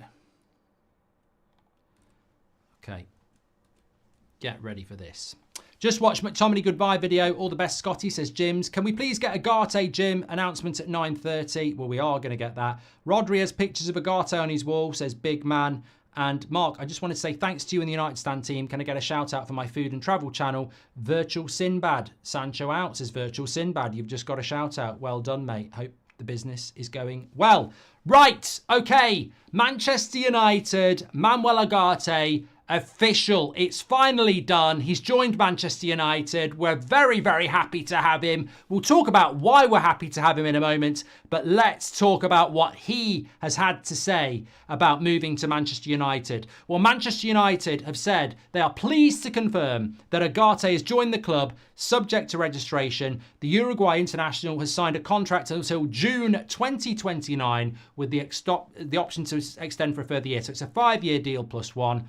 Ugarte, 23, won the League and Cup double with PSG last season before playing every game at the Copa America and being named in the team of the tournament, taking his tally of international caps to 22. Since the start of the 22-23 season, Ugarte has averaged the second highest numbers of tackles per 90 minutes in Europe's major leagues. Well, I've got him as number 1, so I don't know where United are getting their stats from. If you go on Y-Scout, he's number 1. This is what Ugarte had to say. It's an incredible feeling to join a club of this magnitude, one that is admired all around the world. The project that the football leadership discussed with me is extremely exciting. Manchester United is an ambitious club and I am an ambitious player. The passion of supporters is something that is very important to me, and I know how incredible United fans are, and I cannot wait to experience Old Trafford. I'm someone who is determined to succeed. I will sacrifice and give everything for my teammates. Together we will fight to win trophies and reach the level where this club needs to be. And I think if you've seen Ugarte play, or even if you only just watched him in the Copa America, what you will know about Ugarte, even his little heat up with the Argentinian players, we've all seen that clip. He is what Martinez is. He is that South American fire. He is exactly what he says on the tin. I'm somebody who is determined and I will sacrifice and give everything for my teammates. That is not necessarily the modern footballer, but it certainly is what Ugarte is. And like Martinez, he will just give absolutely everything. And in the modern game, where you've got certain players, Sancho, who won't do that in a Man United shirt, but you give him 250 grand to do it, people like Ugarte are going to be worth their weight in gold. The big thing is whether he can adjust to the Premier League and whether he can be impactful in the Premier League, because he is such a fire. He is such a determined, tenacious player. And I think hopefully United have got this absolutely bang on when it comes to scouting. Dan Ashworth had this to say: signing Ugarte was another of our primary targets for the summer. He is among the very best ball-winning midfield players in the world and has excellent record at both club and international level. His qualities, experience and passion will be great complement to our strong group of midfielders. Manuel as a player we've watched closely, and we are excited to see the positive impact he will make on the pitch and in the dressing room as we continue to strive for success. And I think the thing that jumps out at me straight away in there is that he is among the very best ball-winning midfielders in the world. And I think when you look at Manchester United and you listen to somebody like a Paul Scholes or another ex-player who say, you know, we need someone who can control the ball in the midfield, I think they're jumping before they can run. I think they're running before they can walk. Because, yeah, we all want a holding midfielder that can control the game like Michael Carrick, but we actually need a holding midfielder that can win the bloody ball back. I mean, how many times last season were we saying, oh, we've lost the man on the edge of the box for the cutback, or, oh, we're not picking up the midfield runners. It's not always about the midfielders not picking up for the cutbacks. It's about not being quick enough. The amount of times I see midfielders break on, it used to happen with Fred and McTominay as well. We were talking about it 5 years ago. It predates Ten Hag. The inability to mark and win the ball in the midfield and let runners run off you because you're not aware of it. We have clearly looked at this and gone, we need to go and get the best we can get in Europe or the world, to be fair, a midfielder that wins the ball back. Because we're always offside, we're always missing the target, and every time we do that, we give the ball back to the opposition. So if we're going to give the ball away a lot, We need somebody who can win the ball back a lot. And bloody hell do we give the ball away a lot. We're always offside. We're always missing. We're always giving goal kicks. We're always giving offsides. If you're going to give the ball away, go and get the best person to win the ball back. And that is exactly what we've done. Literally #1 in Europe last season for winning the ball back. And I think that is what we've gone and looked at. And yes, it would be nice to have a Zubimendi or a Rodri, somebody that can control the ball and pass it. But I think, first of all, we need a bit of grit. You know, Martinez, I mentioned Martinez before. Look at what Martinez did to our defence. You know, we had people like Varane, people like Maguire, people like Lindelof, who, whatever you think about them, were they what Martinez has done? Martinez came into that defence and straight away became a cult hero because it was no nonsense. It was like, get in, get the ball, let's move it. Quick, tenacious, hungry. And that is something that we don't have in the midfield either. Whether it's Eriksen, Casemiro, McTominay, Fred, Mount, we just don't have that in our midfield. And I think that is something that straight away, to have someone running around the midfield like we have someone at the back in Martinez will be massive in our spine. So I think it's, on paper, I completely understand why Manchester United have done this deal. And it ticks all the boxes of all the skills that we need. But of course, there is no guarantee. There is no guarantee that he will be successful, as there isn't with De Ligt or Xerxes or anybody else. But I think Manchester United on this one, what I like is that Manchester United and Erik ten Hag and Dan Ashworth have clearly all agreed that this was the midfielder that they wanted, the #1 priority. Maybe it was João Neves, early days, I think it was. But I think that where we are with Manchester United is that we've finally gone and got Ugarte over the line. I would love to have had this deal done for the start of the season. That's something very, very separate, but I do question why we did this with Casemiro 2 years ago and we've done it again. A player that we're absolutely desperate for, that we give 3 games away without. But that's something completely different.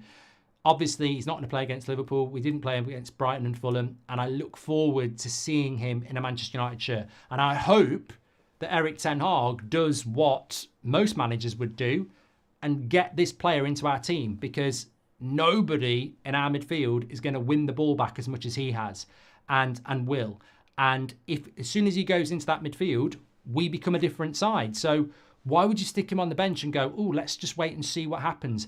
Stop buying the solution and then benching them for the problem. Take the problem out, put the solution in, and get him adapted, because the sooner we get Ugarte integrated into this United side, the better, because we've bought him to get us the ball back, to be more tenacious, to move the ball quicker. And we already know the players that we've got at the moment aren't going to do that. So welcome to Manchester United, Manuel Ugarte. It's been a long wait, but it's finally here.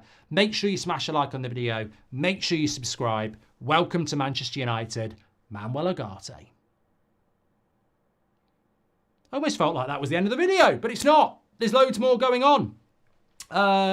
So yes, there has been some interesting developments in the last few minutes. 2 more windows to title challenges. Crazy talks of Stu Wright. And Bulo says, Martinez, De Ligt, Ugarte, Bruno. There's your spine of leaders that we need. Ugarte reminds me of Gattuso. Oh, I hope so, Imrano. Paul Woolley's gifted a membership. Harry Maguire says, get Sancho gone. I wouldn't mind his bad attitude rubbing off on any of the young players. Hungry ones like Yoro, says Harry Maguire. Where do you think Chelsea value Carney? Could we get paid and send Sancho, or send Sancho and pay? I think we can do the prior, but fine either, says Isaiah. There we land, says Narnbread. And do you agree we need left back to compete for top 4? You can see it affecting our play. Delo is doing well, but we need a player that's comfortable in the role. Look, we have spoken about the left back, Nat, and I think you're absolutely correct. But I've been stood up for too long. I need a bit of a sit down. Yeah, I think we do need a left back, but we're not going to get one, are we? So, Gur says, up United stand, Ugarte in, Sancho out, come on United, cheers Mark, cracking team effort, spot on. Thank you very much. Please do subscribe, bottom right hand corner.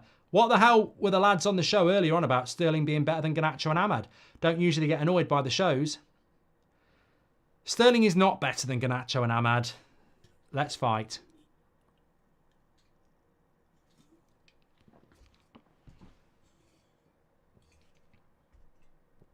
He's not. Sterling at his best is better than two young lads making their way in the game, but he's not better than them now. Thanks for all the super chats, by the way, and please do subscribe. New song, Beastie Boys, You Gotta Fight for the Right Like Ugarte. Tony, I like it. I don't think it's going to take off, but I do like it. Fabrizio Romano has come out and said Raheem Sterling and Arsenal deal at the final stages. Arsenal, Raheem Sterling is an interesting one. It is an interesting one. It's been growing over the last couple of hours, and it looks like it's going to happen. So, Sterling to Arsenal. Yeah. Well, look, Arsenal. I think Arsenal can do with a player like that, and they can afford to take a risk on a player like that because he can play as a false nine, can't he, Sterling, as well? Look, Arteta likes Sterling from Man City, so look, I don't want Sterling. Just because Arsenal are getting him, I don't want Sterling. Arteta's used him before, and Arsenal are a team that finished 2 points behind Man City. They can take a risk on Sterling. We take a risk on Sterling. We finished 8th last year. I think there's a really good point there. When you're 2 points off Man City, you can afford to take a risk because you've got a lot of good things in place already. And if it goes wrong, you've still got what you've got. When you finished 8th and you bring Raheem Sterling in, you've got no slippage if it goes wrong. You can't afford to take a risk. So I think we're doing the right thing by not going with Sterling. Hi, Mark. Hope you're doing well. Can't do everything in one window. Left back and second midfielder in January, says Ruben. It'd be very interesting to see if we do anything in January, by the way. Ollie says, I'm really happy with Ugarte. Glad we steered clear of Sterling. I think he represents everything that we're trying to not be. And I think Ollie's right. We don't want 29-year-olds. We don't want people who've played with Liverpool and Man City. And we don't want people who moan when they're on the bench. So I completely agree. We shouldn't be looking at that sort of player anymore. I hope we'll play Ugarte, Mainu and Fernandes now, says Pikachu. I honestly think we'll play Ugarte and Casemiro in a double pivot. I think Mainu will be used a lot less than we think, says Rashid. I think Mainu does need a break. And I don't think anybody would argue with that. I think Mainu does need a bit of a break. You gotta fight for the right, Ugarte, says John. He's at it as well. Mark, how do you rate this transfer window under the new regime? I will be doing that in just over an hour's time. I will be doing that in just over an hour's time. Romano saying get ready for Sancho. Okay. We are waiting on that. Well, we're ready. We are ready. Ornstein, Chelsea on the verge of agreement with Manchester United to sign Jadon Sancho. Deal for 24-year-old, long loan with obligation to buy. Personal terms in place as all parties work to complete transfer deadline day. Sancho to Chelsea. Close. Very close. Ornstein and Romano going toe-to-toe tonight on probably the last big deal of the day, of the window, in fact. And it looks like Romano might have just dropped to here we go. I don't know. They're battling here. We have! Oh, my God! Oh, my God! Oh, my God!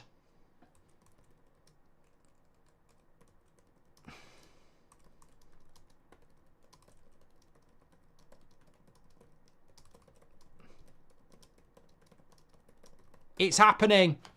It is happening. It is happening. Oh, my God. Oh, my God. Oh, my God. It is literally 15 minutes after Ugarte. Listen to this. Listen to this. Breaking news. Jadon Sancho to Chelsea. Here we go. Loan deal. Obligation to buy. Agreed between Manchester United and Chelsea. Sancho already said yes as he wants Chelsea. Deal now agreed. Man United accepted the proposal and the deal is now set to be signed. So Jadon Sancho will be joining Chelsea. Get your comments in below. What are your thoughts on this? My instant thoughts are, you're not going to Chelsea, you're not going to Chelsea, you're not going to Chelsea. That video, I've had a few clips in my life. That one, I think people like me enough that they will delete it. I think if I say, can we just delete that video and pretend it never happened, people will just go, you know what, to be fair, he has done a lot of streams and he's probably just a bit tired. Nah. What have we done? What have I done? Wow. I mean, I don't know I don't know whether this is a good thing. I think there's 3 things I would say here. And my opinion is we should never, ever be letting a 24-year-old go to a rival who doesn't like us and wants to prove us wrong. Because if we finish 5th and they finish 4th and he plays well, we've lost. We look like right mugs. I'm not going to change my opinion on that. But what I will say is there's 3 things you've got to take into account here, regardless of what you think. First of all, Sancho wants to go to Chelsea. Nowhere else. Second of all, Chelsea want Sancho. But those 2 things don't get Sancho to Chelsea unless Manchester United want it. And Manchester United are clearly so determined to get Jadon Sancho out of Manchester United that they'd be willing to let him to go to a rival that's fighting us for top 4. That is how much a problem Jadon Sancho has become for Manchester United. Because there is absolutely no way, when you look back through the last 20 years, when we sold Cristiano Ronaldo, would we have sold him to Chelsea? You know, when we sold David Beckham, would we have sold him to Arsenal? No, we wouldn't. We absolutely wouldn't. You know, in a couple of years' time, will we sell Garnacho to Man City? We won't do it. So it just shows you how much of a problem Sancho is to Manchester United, that they do not care that he's going to Chelsea. They will take the risk to remove the toxicity, the wage, because this is unprecedented. He is not 30 years of age. He's not injury prone. He has got his baggage. Of course he has. He's 24. And we are sending him to Chelsea. And look, Arsenal, Man City, Liverpool, top 3 done as far as I'm concerned. Top 4 is Champions League. Oh, it might be 5th. Well, it wasn't last year. Top 4 is Champions League. 1 spot, Man United, Chelsea, Spurs, Villa, Newcastle. And we've just given Chelsea Jadon Sancho. It's big. It's big. And, you know, if he was going to Juventus or he was going to Dortmund or he was going to PSG, I'd be dancing around saying, get out of my club. And I'm very, very happy. And I will also say, Starboy FC, Sancho FC, why don't you go with him? Because this is a guy that doesn't give a shit about this football club and has shown it time and time again. So I'm absolutely ecstatic that he's gone. Absolutely ecstatic that tomorrow morning we wake up and Sancho is not a Man United player anymore. Absolutely brilliant. But the Chelsea thing is a bit of concern. It has to be. But what did I say? What did I say earlier? The biggest risk in life is doing nothing. And maybe Man United just went, you know what? If we let him stay when we had an opportunity to let him go, will we regret it tomorrow? Will we regret it next week? Will we regret it next month? Because the toxicity is obviously so bad that, you know, he was moaning that he wasn't on the bench against Fulham. I think they've just looked at it and gone, we need to get rid of him. And also, in fairness to Ten Hag, he can quite comfortably sit there and say, this is not my problem. I didn't buy him. You know, Ineos, you've walked in and said, you want to get rid of him, fine. I walked in and he was here as well. I didn't buy Sancho. You know, I'll take the blame for Casemiro. I'll take the blame for Eriksen. I'll take the blame for anyone else I bought. But I didn't buy Sancho. I didn't buy him. I don't want him. I don't want to use him. And you're in the same boat. So let's just get rid of him. And I think that is interesting. What I would also say is, as well is, I wish Scott McTominay all the best. I wish, I really, really do wish Scott McTominay all the best. With Jadon Sancho, if I speak, I do not wish him all the best at all, because he's going to fucking Chelsea for a start. But I don't wish him all the best. I think we spent 2 summers buying this player, 90% club. We wasted so much time on this player. And, you know, he never even said sorry for last season. I don't know what he'll say as he leaves Manchester United. You know, in fairness to Sancho FC, there are a lot of Man United fans who absolutely like him. And, you know, where's your thank you? You know, he's going to play for Chelsea. He's desperate to go and play for Chelsea. There is no respect for Manchester United at all. There never has been, and there never will be. You know, he's desperate to go and play for Chelsea. What Man United player is desperate to go and play for Chelsea? It's just, it's bad. Good riddance at the end of the day. Good riddance. And the big thing that I'm surprised is why Chelsea want him. I mean, I think Chelsea, Nkunku, Cole Palmer, Madueke. I mean, I don't rate Mudryk, but I'm interested to see how Sancho's going to work out there. But we're cleaning house. We are cleaning house, and Sancho's a player now that, I mean, I don't care what we get. I really don't care what money we get for him. There's not a hell of a lot that needs to be said. And, you know, as Romano said, the reality is Sancho did not want to stay at United, and now he's playing for Chelsea. That's simply what it is. He doesn't respect Manchester United. He doesn't respect you. There was never any apology. And as somebody just said there, is there, you know, no place like Stones? Stones says, is there Di Maria vibes with him? Look, there is a risk. There is a risk here. We can't excuse or lie about it. There is a risk with Jadon Sancho. But regardless, Man United have taken that risk, and Jadon Sancho will go there. It does feel crazy to me. They are competing with us for top 4. And as I said before, Sancho can miss for the next 30 games. He just needs one good game and we look stupid. Like, if Sancho has one good game, we look stupid. He's playing in the Premier League, in the league that we're in, competing with us for top 4. If he plays shit for the next 3 months and we go, good riddance, but then at Christmas he suddenly starts playing well for a month, we'll look stupid. And he's still in the Premier League. But you know what? Every part of me says we shouldn't have done this deal. Because you should never send a player who's 24 with a point to prove to a rival. You should never do it. But then part of me goes, I don't know what Manchester United think. I really don't know what Man United think. I don't know what Man United know. And I'm trying to think of an analogy. I've done plenty over the years. But it's almost like you just... I don't care. I don't care where you go or what you do. I just don't want you here anymore. And it's like having somebody work for you that on the outside everyone goes, but they're so talented. You know, why hasn't it worked? Is it your fault? But behind closed doors, you're like, oh. And then a competitor comes along and says, we'll take them off you. We'll get them. And then they go and everyone goes, why have you done that? Why have you done that? But then you know behind the scenes, they're poison. I don't care where they go and work. I don't care if they get paid more money. I don't care if they go and work at a better company. We will be better off without them. And that's what it feels like. It feels like they're like, they know something we don't know. We will be better without him, even if he's going to a competitor. We will be better without him. And maybe that's what we need to trust. Because from the outside, you look at it and you go, why would you do this? It's weird.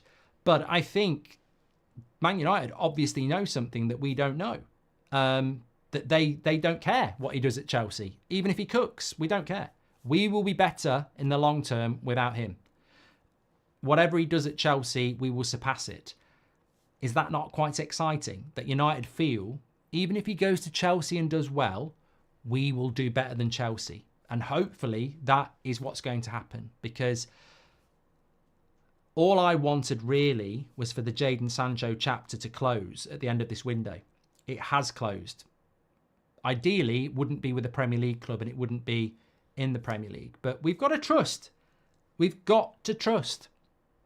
And some people will say this sounds really weird to be coming from you, Mark, because you never wanted Ineos in the first place. I didn't want Ineos in the first place because I didn't want the Glazers to stay and I didn't want the debt to stay. But this is probably the biggest trust exercise we've got as a fan base. We have to trust Ineos on this because I don't agree with it. And a lot of you don't agree with it. But I'm going to trust it. I'm going to trust them on this because it's such a big decision. And they've got to get it right. But I'm going to trust them. I'm going to trust them. Because that is what we have here. A big decision. There is no way getting rid of Jadon Sancho is a bad idea. There is an element of risk. But as I said, the worst thing you can do in life is nothing. The worst risk you can take is to do nothing. Because if you do nothing, the situation stays the same. And if you change it, it could be worse, but it could be better. Time to trust. Time to trust.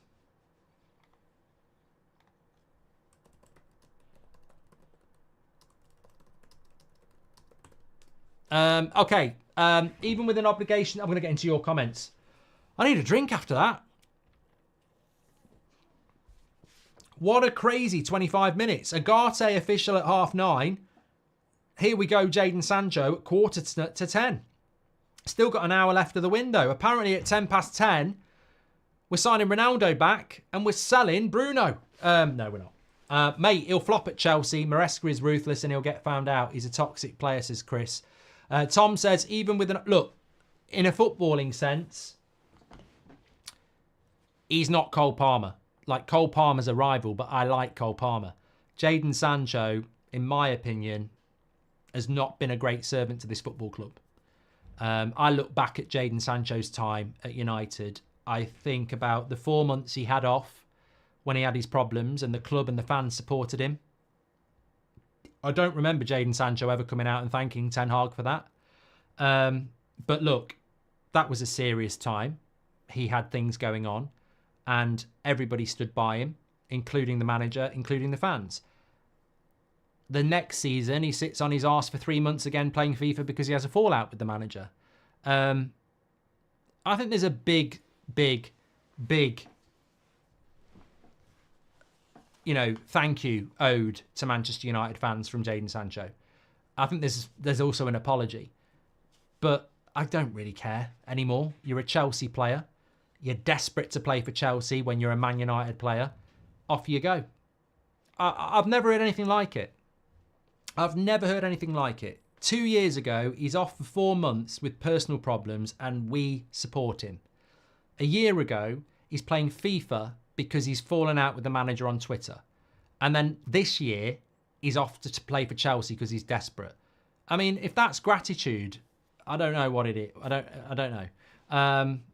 But the thing that bothers me the most is his desperation to play for Chelsea. I mean, we play in the same league, mate. We're fighting for the same position. And you're desperate to go. I mean, I don't know why people ever supported him. I really don't. I know it takes everybody's entitled to their opinion, and of course you are, but I've had people in this chat, I've had people on fucking social media telling me how Jadon Sancho, he's misunderstood. I mean, Ricky's got him number one as his number one winger. I mean, I'd love to, I love Ricky. He's hilarious and he's a lovely guy, but I hope he's just talking about pure talent because Ricky's been watching Man United a lot longer than I have. And that guy, that Sancho guy, he don't respect this football club. He don't respect this football club at all. Absolutely not. Even with an obligation to buy, is it possible Chelsea get done for FFP? Apparently not, Tom. You can have an obligation to buy, you can get a transfer ban, and you can still get the deal done. We're waiting for the detail on Sancho, by the way. Please do subscribe to the channel, bottom right-hand corner. 35,000 people watching. Let's see if we can get near to 40 in the final hour. Connor says the January business will be busy. We need a left-back attacker. Well, we don't know whether the January business will be busy, Connor. What? We've not done anything in January for the last couple of years. Will we do anything in January this year? I don't know. I'd rather send him to Chelsea, says Jack, than Sancho cause unrest in the media and the dressing room. He's toxic. I know it's slightly different, Mark, but we sold Varane for 15 million. Sometimes you just have to do things. Hey, let's not compare United wheel. I know you said it's different. Let's not compare Juan Sebastian Veron, who for me was an absolute gentleman and class act. He just couldn't adapt to the Premier League, and we were happy to sell him to Chelsea. So that was a bit different. He wasn't begging to go to Chelsea. Martial got a new club yet, says not now, Dave. Not as far as I'm aware. I'm delighted he's gone. Massive for the rebuild, says a Monkey Time. I don't think United had any leverage to decide, says Shahin. Oh, they did. They could have kept him easy if they wanted to. He's been no good for us, says Dean. Imagine the influence he'll have at Chelsea with so many unsettled players. We've got rid of the bad apple, says Dean. I'm relieved he's gone. Attitude stinks, says Harry. Mark, we could look stupid, but we broke up with Sancho last year. Now he's flirting with another woman. It's hard for me, but time to move on, says Barry. Chris Edwards gifted a membership. I think Ashwood has played a blinder here. Think of all the crap Chelsea has bought from Brighton. Good riddance, says Fairway 5. Any tips on how to be great, says Inbred. Can Sancho play against us if he's under loan? I wouldn't have thought he will, Michael. I don't think he'll be able to play against us under a loan, no. Just watched highlights of Ugarte. He's a beast. We've got a great video on Ugarte coming out tomorrow, Paul. Where would you rank Sancho with Chelsea's wingers? Well, I don't rate Mudryk. Look, Sancho is... Look, I wouldn't say I'm a little bit worried about it if I didn't think Sancho, talent-wise, was good. Talent-wise, I think he's good. Attitude-wise, get your trainers on and jog on. One of the least impactful players I've ever seen, says Reese. Fuck him, says Harvey Specter. Get him gone. He bores my piss, says Stephen. Sancho's going to be behind Madueke and Neto. Well, I forgot about fucking Neto. That's how many players Chelsea buy. They've got bloody Neto, Madueke, Mudryk, and Kunku, Cole Palmer, and Sancho. Like they say in the theatre, break a leg, Sancho, says Wayne Finnegan. You have to worry about Maresca's judgment if this is his kind of winger, says Connell. Club and its fans suits his attitude, says Noah. The homie twin, welcome to Members Club. Can't wait for Casemiro to 2-foot Sancho the first opportunity he gets, says JM. Sancho leaving with his huge wages. Can United afford Rabiot on a free, says Sim. Man City sold Palmer to Chelsea, says Ken. Good riddance and he's off the wage bill. I think this is the greatest point, FIFA Crazy. I think this is the greatest point. That wage is massive. I've never believed it. I'll say it now because he's gone. I don't believe Sancho's wage is 250k. I don't. I really don't. The first year or two he was here, it was 300k, and then it came down to 250. I think he is on more than people think. I think he is on north of 250. It's a lot of money anyway, 250 to get off the wage bill. Sancho was average and he'll be average for Chelsea, says KFJ. Here's your signature statement by Ineos. No matter your value or talent, you are out, says WS. Chelsea took over our problem, don't worry, says Bees. I mean, look, we're not Chelsea, but I do question why Chelsea have done it. Sancho is Mounts, tit for tat, says KM. Mark, we will sign Rabiot. I don't know why, Mitesh, you're not the first. There's a lot of people talking about Rabiot, but I just haven't. I'm going to look into it in a minute. Our midfield is weak with salary saved. We need Rabiot, says Sheriff. Looking sharp tonight, Mike. Also, you're so consistent. I've been watching since 2017. Jack, thank you very much for your support. What else have we got? Not deadline day related, but it's Friday night. Testimonial for Evans. Shout out. He just retired from Northern Ireland with 107 caps, says Ali MCC. I'd love to read Mudryk's journal tonight, says JJ. He's out. No more J drama. Let's drink. We need more moves. Only 6 to 8 homegrown now, says Drew. I coach 40 kids, and when I talk to them about attitude and mindset, Sancho is my perfect example of how not to be. Hard work beats talent always. No, I think you need talent, though, Ollie. Hard work and talent is the dream. Hard work without talent is Scott McTominay. It only takes you so far.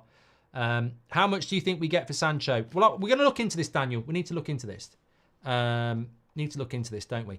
Please do subscribe to the channel, by the way. Bottom right-hand corner. Legends tuning in. We're into the last hour of the transfer window. The last 20 minutes of the transfer window has been absolutely incredible.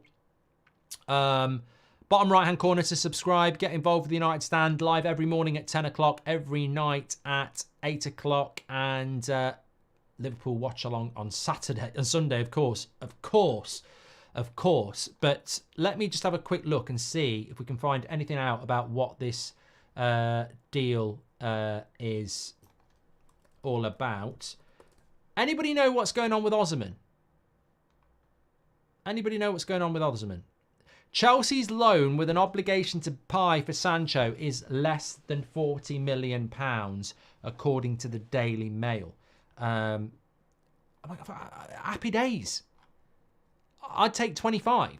If they cover his wages for the year and give us £25 million in a year, happy days. We'll get our money back then. Well, we won't get our money back, but we won't be in the debt. We won't be in debt FFP wise. As I said, Jadon Sancho signed a 5-year deal with Man United for £75 million.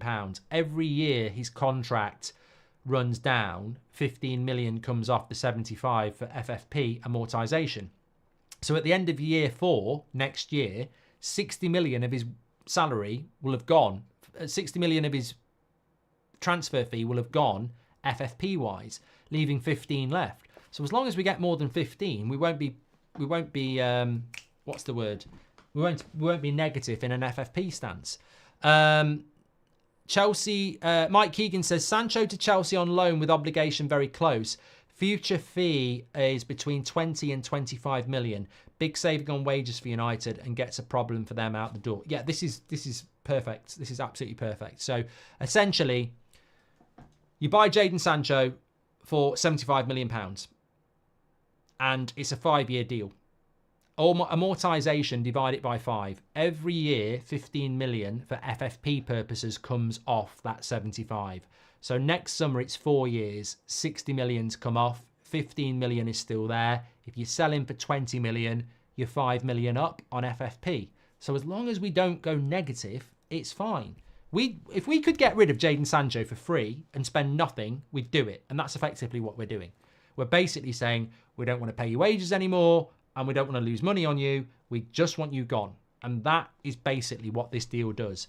We're not doing this to rip anybody off. We're not doing this to make money. We are doing this to get this deal done. Apparently, Osman is staying with Napoli. I mean, that, for me, is a big concern for Chelsea then.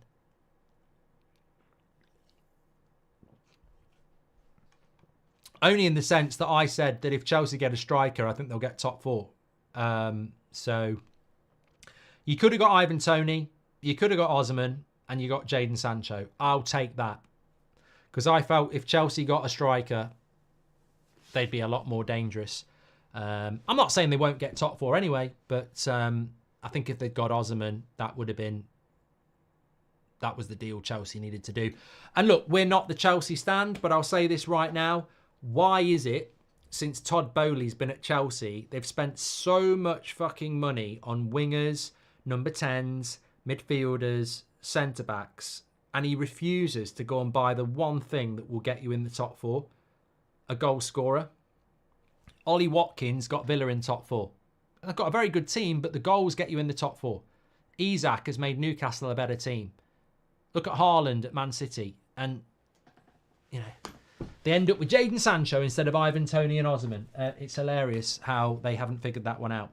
Do you think Ineos getting rid of Sancho symbolises more backing of Ten Hag and puts a bit more pressure on him in a way, says Rashil? Look, on Eric Ten Hag, I can't remember whether I said this.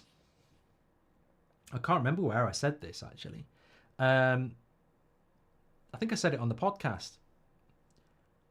It feels to me like Ineos are in a win-win situation. Because the last thing you want to do is get rid of Jadon Sancho, get De Ligt, get Ugarte, get Mazraoui, get Xerxes, get Yoro. You've already got Rasmus. You've already got Mount. The last thing you want to do is go all in on Ten Hag with all these players. And then in year 3, he's gone by Christmas like Mourinho and Ollie was. Because then your replacement for Ten Hag comes in and goes, but I don't like Xerxes. And I don't know why you've got Yoro. And I don't really like Ugarte. I want this one, this one, this one. But what Man United have done is they've brought Ruud van Nistelrooy in. And if Ten Hag fails, the new manager will be Ruud van Nistelrooy, who already works with these players and will not go, I don't like Ugarte, I don't like De Ligt, because he likes them. And I think Ineos have done something very clever with Van Nistelrooy. I don't think Van Nistelrooy is there to take Ten Hag's job. I don't think that's the purpose. But I think what Ineos have done is they've looked at the situation and gone, when Mourinho got sacked, it ended up with Ollie wanting new players. And when Van Gaal got sacked, it ended up with Mourinho wanting new players that Van Gaal had. And when Ten Hag came in, he wanted new players that Mourinho and Ollie had had. So if Ten Hag goes wrong, we'll just go to Van Nistelrooy, because the fans will stomach that because they like Ruud. They won't demand Ancelotti or anybody else. They'll want Ruud to have the job. And if we give Ruud the job, we won't have to rebuild again, because Ruud will use a lot of the players because he's already coaching them. So I think Ineos are backing Ten Hag, and I think the plan is for Ten Hag to be here and be successful. And I think what we finally are seeing is a structure above the manager that supports the manager the same way successful clubs do, whether that be Manchester City or Real Madrid or whatever. But they've also got a system in place where if Ten Hag fails, even though he's been given the support, and he could, last week he brought the pressure on himself. Ineos, if they sack Ten Hag, will sack him knowing they've supported him. Sancho's been got rid of, De Ligt, and everyone else has been brought in, and you failed. You're sacked. But they won't restart the project. They'll go, Ruud, you've been working with him. Go. And I think that is something that some people haven't figured out. Idiots in the press think that Ruud's there to take Ten Hag's job already. He's not. That's not why they've brought him in. They've brought him in to be the replacement if Ten Hag fails. I feel the open heart surgery is finally happening. Great show, and thanks for keeping us all up to date, says James. Well, you've all been absolute legends this transfer window, and Sancho's going, so I'm generally happy about that. I'm a bit concerned about where he's going, but in the next half an hour, we are going to move to the big conversation that I've been waiting months for, and I'm sure many of you are as well. How do you rate this transfer window out of 10? We will be doing that. Why the hell did we sell Park Ji-sung to QPR, says Natasha. Sancho is a talented player, but he had to go. At this rate, Chelsea might come for his mate Rashford. I'm surprised, Case, though, nobody's mentioned Rashford, because Rashford and Sancho are close. I think this hopefully will be a positive thing for Rashford, because Sancho clearly never, ever gave a shit about Manchester United. And Rashford constantly tells us how much he does care about Manchester United. In fact, he did that interview in March, didn't he? Saying, what was it? Doubt me at your peril or something like that. So he loves Manchester United. So hopefully with Sancho gone, it might help Rashford. Sancho needs to go down as United's worst signing, says 5 Cantonars. He probably will be one of them. I mean, I think Sanchez. Basically, never, ever, ever buy any player beginning with Sanch again. If you know, you know. Don't buy anyone beginning with Sanch, because Sancho and Sanchez are quite clearly 2 of the worst ever signings we've ever made at this football club. So if there's ever some sort of potential worldie beginning with a second name beginning with Sanch, swerve it. Absolutely swerve it. That's incredible, isn't it? 2 of our worst ever signings start with Sanch.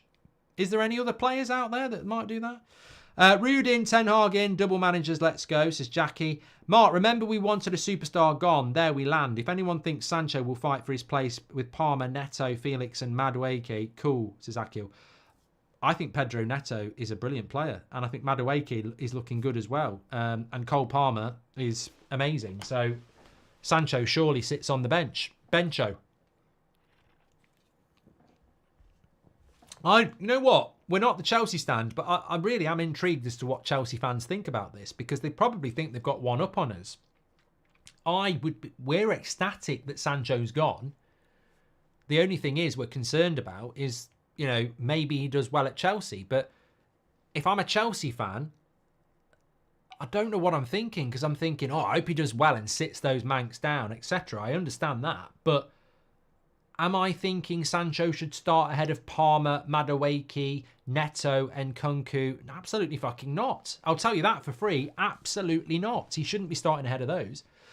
Can you say hi to my wife, Sidra, says Hassan. Hello, Sidra. Inbred says, scrap my last comment. He wasn't playing poker. He was playing FIFA 24. Shaw and Rashford were there for support. Incredible marks, says Inbred. João Felix is there as well. Fucking hell. I forgot it. No, we're all that person, aren't we? We all do that. I forget who Chelsea buy. I'd forgotten about Neto and I'd forgot about João Felix. Bloody hell. Why have they not bought a world-class striker? Bloody hell. I don't get Chelsea at all. Why have you not bought a fucking striker? Sancho will have his moments at Chelsea, but ultimately a leopard doesn't change its spots. Style without substance, just like his new club, says James. Do you see us signing anyone in the last few hours? I'm glad Sancho's gone. Well, we've only got 45 minutes, so I don't think so. Do you think Ineos getting rid of Sancho symbolises more backing of Ten Hag? We've read that one. Who wants to bet we get Renato Sanchez next season and he's a flop? I've got to check on Rabiot. Anything you want, Ugarte. Anything you need, Ugarte. Anything you want, Ugarte. I don't think that's going to work in Old Trafford, Ash. Was a big advocate for him staying, but no more excuses for Ten Hag, because our foot should be facing intense pressure this season, considering the window we've had. That's from our foot. And let's go and have a look at the situation with where we're at here. United aren't going to bring anybody in now. Ugarte is official. And Sancho is going to go to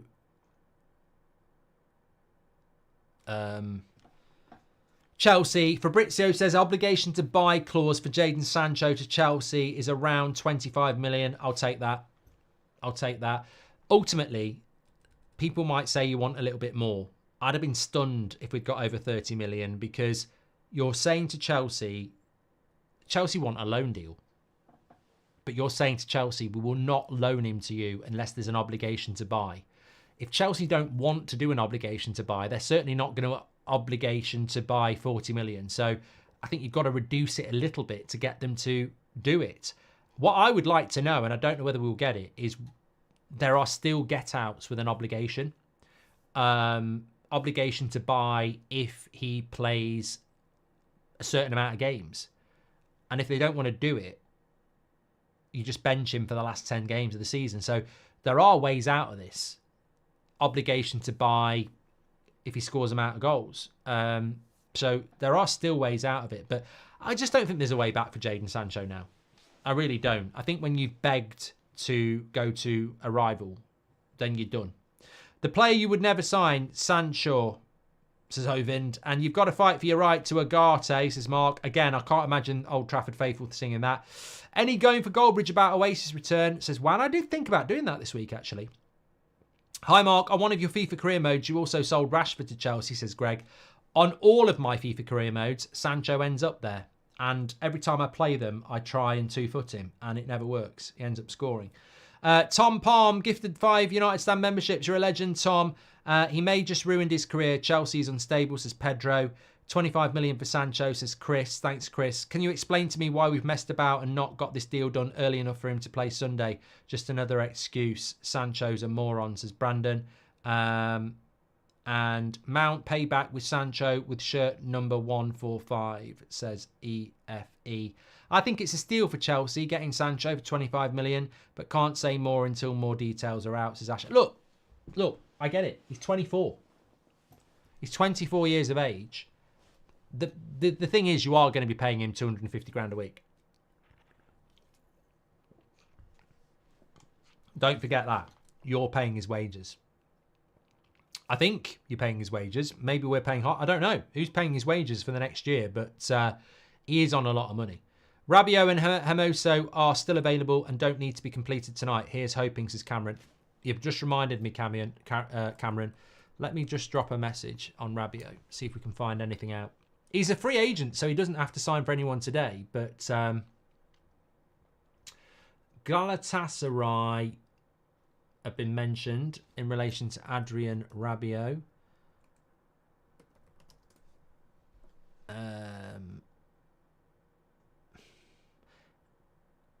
An hour ago, Fabrice Hawkins, Adrien Rabiot will not go to AC Milan and is still looking for a place to stay. So that was from Fabrice. I was told 2 days ago that AC Milan were the team to watch out for with Rabiot. But Fabrice Hawkins, who is a French-based journalist, does stuff with The Athletic, has said an hour ago that Rabiot will not be going to AC Milan. Rabiot and Galatasaray is roughly being mentioned. There's nothing around Manchester. There's a lot around Rabiot and Galatasaray. A lot around Rabiot and Galatasaray. Marseille and Atletico Madrid are both pushing to sign. No, that's nothing to do with that. That's not Rabiot.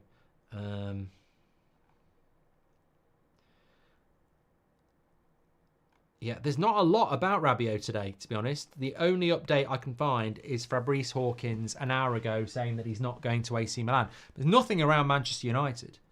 Nothing at all around Manchester United. But 25 million for Jadon Sancho next summer, and hopefully they're going to cover our wages off as well. Double D says, I just wanted to remind people that it's Ineos doing this decent work with transfers, not the Glazers. We'll say it again, not the Glazers. Well, Double D, we're working towards that, aren't we? We're working towards ranking the transfer window, which I think is going to be a good debate. Bencho in India means some bad word, Mark, says Abhijit. Okay. In England, it means Sancho sat on the bench. Don't forget about wages. If Chelsea are paying them and we use 250k a week, it's an extra 13 million. I wouldn't be guaranteed that we're paying all. I wouldn't be guaranteeing that Chelsea are paying his wages. I wouldn't guarantee it. Football Italia, Chelsea pull out of Osman, says not now, Dave. And Evening Mark, just got my Oasis tickets before the San. How have you got your Oasis tickets, Brooksy, when they're not out until tomorrow morning? Because I've had a few people messaging me saying they've got Oasis tickets, and I don't know how you've done it. I've messaged Liam, and he said spunk bubble. No. Before the Sancho and Ten Hag saga, why do you think Sancho didn't hit the ground running? Was Ollie an issue? Because Ollie didn't pick him, mate. Ollie spent 2 summers chasing Sancho and then didn't fucking pick him. Bencho done that one. Felix Neto, Palmer, Nkunku, Madueke, Mudryk. Surely Sancho will be competing for space to put his PlayStation. The next Falcao is what he'll be, says Kia. Just want to remind people that I've done that one as well. Oh, it's pre-sale tickets. Sorry. Yeah, no worries. The best thing about this window is the digging for gold phrase, mate. Great show, says Chris. There's a new Romano tweet coming out. Just want to read that for you as well. Here it is. There it is. No agreement between Osman and Chelsea, even after new proposal presented 2 hours ago. It could still happen. That could still happen. Chelsea are sneaky. They are sneaky. They could still do it.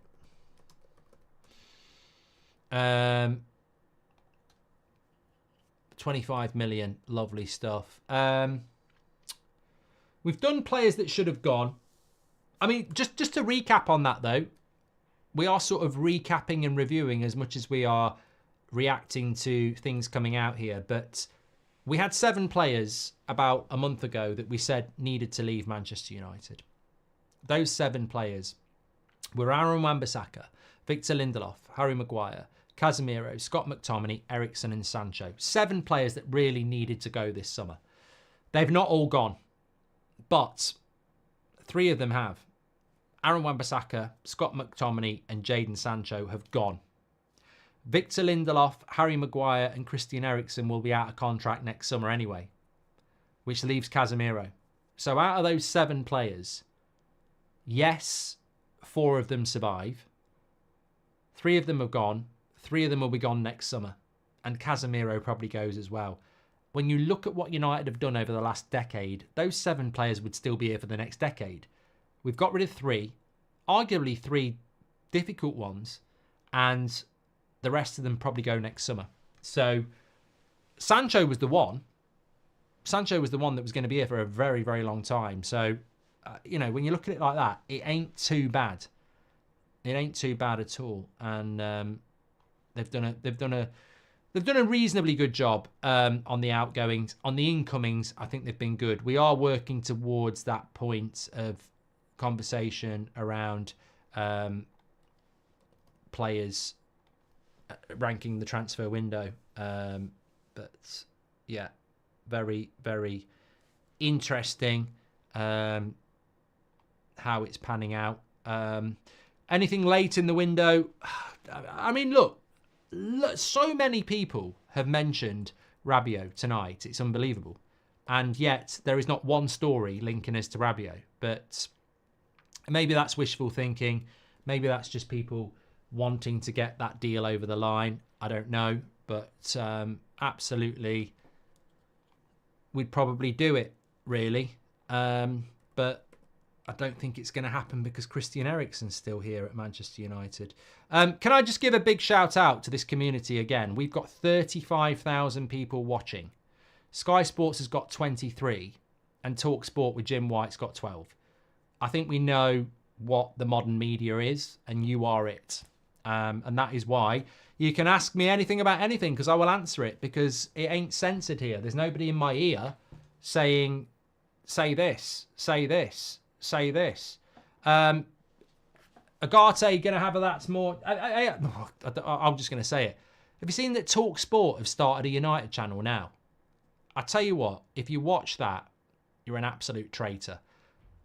How can the mainstream media start setting up United channels? I mean, I get accused of making money out of Man United, despite being a lifetime United fan with loads of people. It's just a fan content channel. That station has slagged United off for ages and is owned by a massive media company, and they're now setting up a United channel. Oh my Christ. I don't mind other United channels, even if I don't like the people. At least I know they're United fans doing it. But oh my God. A radio station or setting up a United channel. Fuck off. What an absolute knobheads. Hi Mark, would you rather be a hippo or an elephant? I did say ask me anything. Definitely a hippo. Hippos are very dangerous. Simo says, would you say that in terms of pure potential, this window has been the best in many years? Yes, I do, Simo. Sancho and United is like a toxic relationship. You know you'll be better off without them, but the fear of the unknown scares you. Can I do better without them? It's needed, Mark, says Salman. As I said, the biggest risk in life is doing nothing.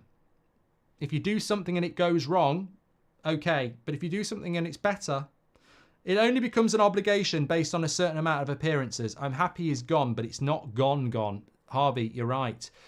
We need to know the detail.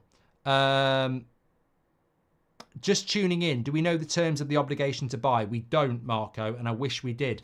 There is a sinister side to this, right?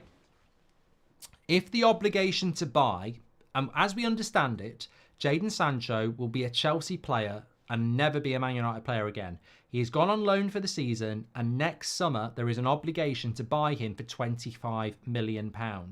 Now, Chelsea may well have a transfer ban next summer, so that's maybe why they're looking at it. But if the terms of the obligation to buy are that he must play 20 games, and by February, Chelsea know he's shit, they just don't pick him for the rest of the season, and he doesn't play 20 games, and then he's back at Man United. So I think Man United aren't stupid. And I would look at that. If Chelsea said, all right, we'll do an obligation to buy £25 million, but only if he plays 20 games. If I was United, I would go, you're having a fucking laugh. You're having a laugh. Look at your squad. If you decide you don't want him in January, you just won't pick him because you've got Mudryk, Felix, Neto, Madueke. You got screw that. So I would hope that United haven't put it like that. I would hope that this is pretty much set in stone. It could be so tight that the only way Chelsea don't give us the 25 million is if we don't want to pay it. Is that if he's played so well, we want to get someone else to buy him. I mean, look at it like that. What if Sancho does really well? And then we say we want more than 25. So, hi Mark. Anything on Chukwuemeka, says Andre? No. Why not? Nothing, Andre, sorry. Why not have done the Ugarte deal sooner? We are catching up with Liverpool. A big game, says Michael Arthur. Welcome to Members Club, says Taylor.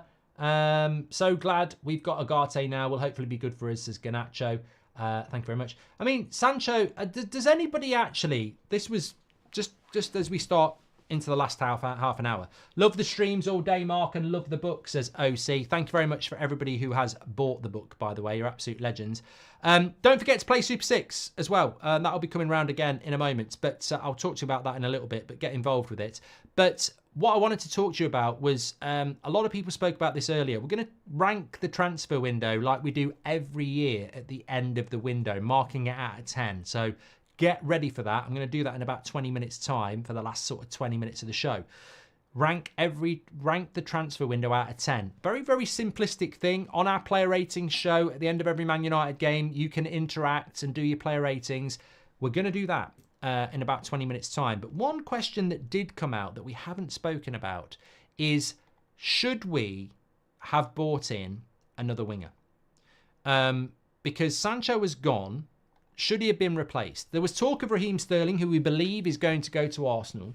I never wanted Sterling, and I'm very, very glad that we haven't done it. But should we have brought in another winger? If you want to order the book, by the way, scan the QR code. It's a cracker. It's there. It's there. Thanks, everyone, for that. Beep is forcing my fiancée to listen to you this evening. If she wants me to say something that she's interested in, let me know. I'm very good at that sort of thing. Rather Sancho as a Chelsea player than Man United one, says P Bugs. And can you put add-ons on a loan deal? I don't know, Daniel. You're getting way above my intelligence. Did you catch the hack on Mbappe's Twitter? I did, Jay. And Nicholas Lawler says, I know there's a plan and that most believe the plan brings eventual success. I'm 41 and I've watched for years. A plan is good and can bring success, but chemistry and trust for a manager doesn't need a 4-year plan, says Nicholas Lawler. Please explain 2 + 2 = Matic for non-native English speakers. Well, I haven't said that for years, Alex. Anything you want, Ugarte, anything you need. We've had this one, Vlado. They're never going to sing Roy Orbison at Old Trafford. Let's not also forget that Mason Greenwood was also a complicated deal to sort out. We can include him and Donny in sales. I'd say we've sold 5 out of 9. Osman waiting for us. Mark, great show, says Bio. And BG says, hey, mate, hope you're having a good one. Been at work all day, so I've missed the Chukwuemeka trending on X. In relation to us, I assume it's nothing now. Yeah, it was a story for about an hour that United liked him and might include him, but we haven't. CDM, Ugarte, Casemiro, Coney, CM, Bruno, Mainu, Ericsson. We're a bit light. We are light. Michael Watts, welcome to Members Club. Talking of which, do you think we should have brought a midfielder in? No, sorry. Talking of which, do you think we should... 8.5! Nuddle's just given 8.5 for the transfer window. You're having a laugh. You're having a bloody... I tell you what, it's going to be a great conversation at 10 to 10. We're ranking the transfer window out of 10. 8.5? Mate, I'll have one of them. Whatever you're drinking. 8.5? No, can't be 8.5. That's way too high. Stephen Gallagher says, what I find interesting is that we're trying behave with FFP, but Chelsea seems to be signing half of Europe. I'm getting excited for our season now with Ugarte, says Stephen Gallagher. Still pissed off with the United, the way they treated my granddad with dementia, missed a cup game and banned him from the derby. Love United stands, says Reese. Well, that's not acceptable, is it? That's not acceptable, Reese. What are your thoughts on the left back and the number 8 situation? We still lack depth. Yeah, that's why it's not 8.5. Chikorito. Why on earth has Ivan Toney gone to Saudi? Don't care, Mike. Never played for United, never will. Let me answer this question. Should Manchester United have signed a winger as a replacement? For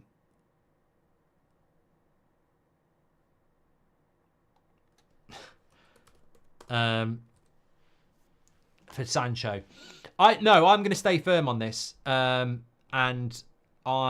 Callum Jenkins, thanks for your super chat. He says, I listen to your audio book in work. It's class. Thank you very much, Callum. Give it to Manuel Ugarte. Yeah, never going to work in a stadium, Widhams, but I like it. I don't think we needed to replace Sancho with a winger, because when you look at the Fulham game, Ahmad on the right, Rashford on the left, Garnacho and Anthony on the bench. So when you've got 4 wingers, you've got 2 wingers on the bench, you've got 2 wingers starting. If 2 of your wingers get injured, you've still got 2 other wingers, and you've got other players who can play on the wing. Bruno can play on the wing. Mount, when he's fit, can play on the wing. And that's what the youth is for. Like, we are team that promotes youth. So I don't think we need to bring a winger in now. What I will say is, though, we did want Elise at the start of the window. And that is something very different. I think Elise was arguably Ineos's #1 target going into the summer. He was very, very, very high target. But he went to Bayern Munich. And I think what United did is they went, well, there is no player out there that fits the profile of Elise. So we're not going to go for one. And I think United will bring a winger in the next 12 months. But they will be looking for a winger with a very distinctive set of traits. And I don't think there is anybody there at the moment that they want to go. Wilfried Zaha is signed for Lyon, apparently. Can I get United, says Ben. And Ewan Gordon says, do you see Kone getting first team game time next season? I hope so. I hope Obi Martin does. And I hope the lad from Crystal Palace does as well. Wondered on radio phone, is every caller real? On radio phone-ins, is every caller real, says Glenn. When I was doing my show on the radio, they are real, but they do get a lot of regular callers. So there's a lot of regurgitation. I'm giving this window a 7. Sancho to Chelsea specifically will not add to my score. Had he gone somewhere else, I would have added to my score, says Martin. He's very thorough. In comparison to previous windows, I'd give it a 7. I love the show, says George. Buyback Palestri, he has a buyback clause, says Anthony. What has keys but can't open locks?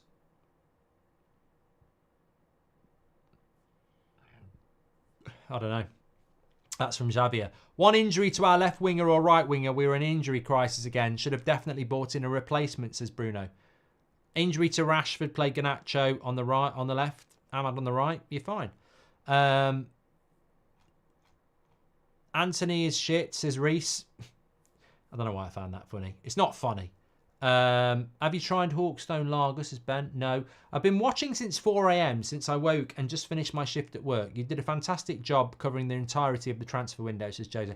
I meant to say that. Sky Sports has got about 22,000 watching. TalkSport's got half of that. No other content channel is anywhere near 5,000 watching. So it's unbelievable what we've bought. I'm not digging them out in any sense. I'm not digging them out. That's not what I'm doing. What I'm saying is this community is unbelievable and we're changing the game. It's the modern media and it's incredible that for basically most of the day, certainly for the last few hours, we've had over 30,000 people watching. You're absolutely brilliant and keep getting involved. Keep being part of this movement because they absolutely hate it.